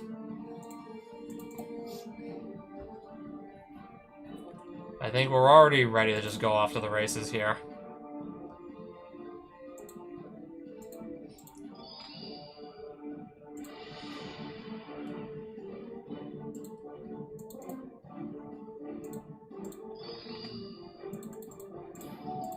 This is gonna be able to hit me for, 3 now.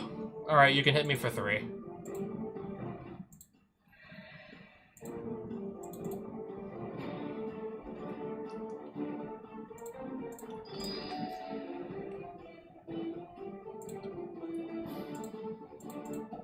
Toxic Deluge, just wipe his field. And then reanimate this. Pass turn. Okay, that will resolve.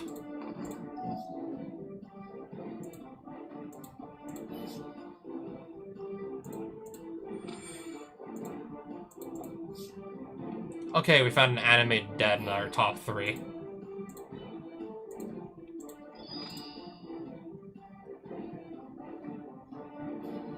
I'm just gonna do that on my 2-headed Hellkite. And this will just end the game on the spot.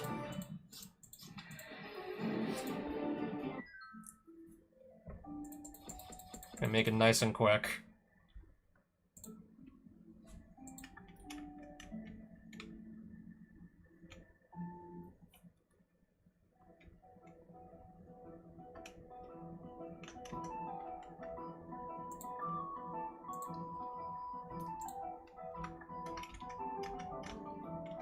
Yeah, poor dog just got wiped off the face of the earth.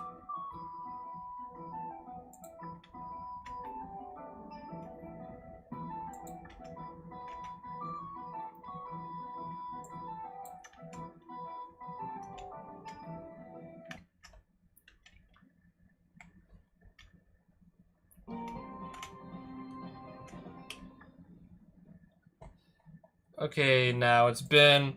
Okay, I want to save my game now. I want to save and quit. There's more exploration to be done, but now's not the time.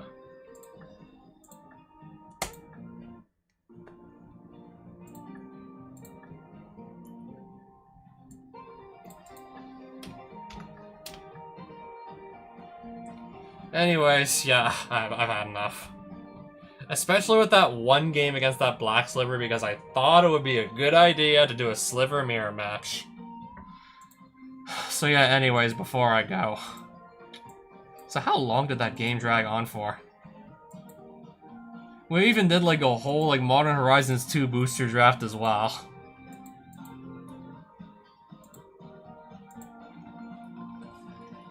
We did that too.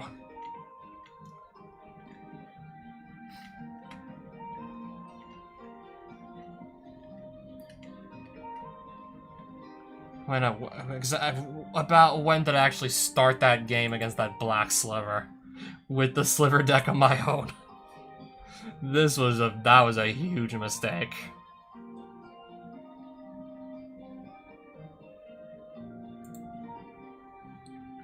I don't know exactly when it started and stopped, but it looks like it was about roughly 30 minutes that one game. It looked like a single game that took 30 minutes to like resolve and determine who won.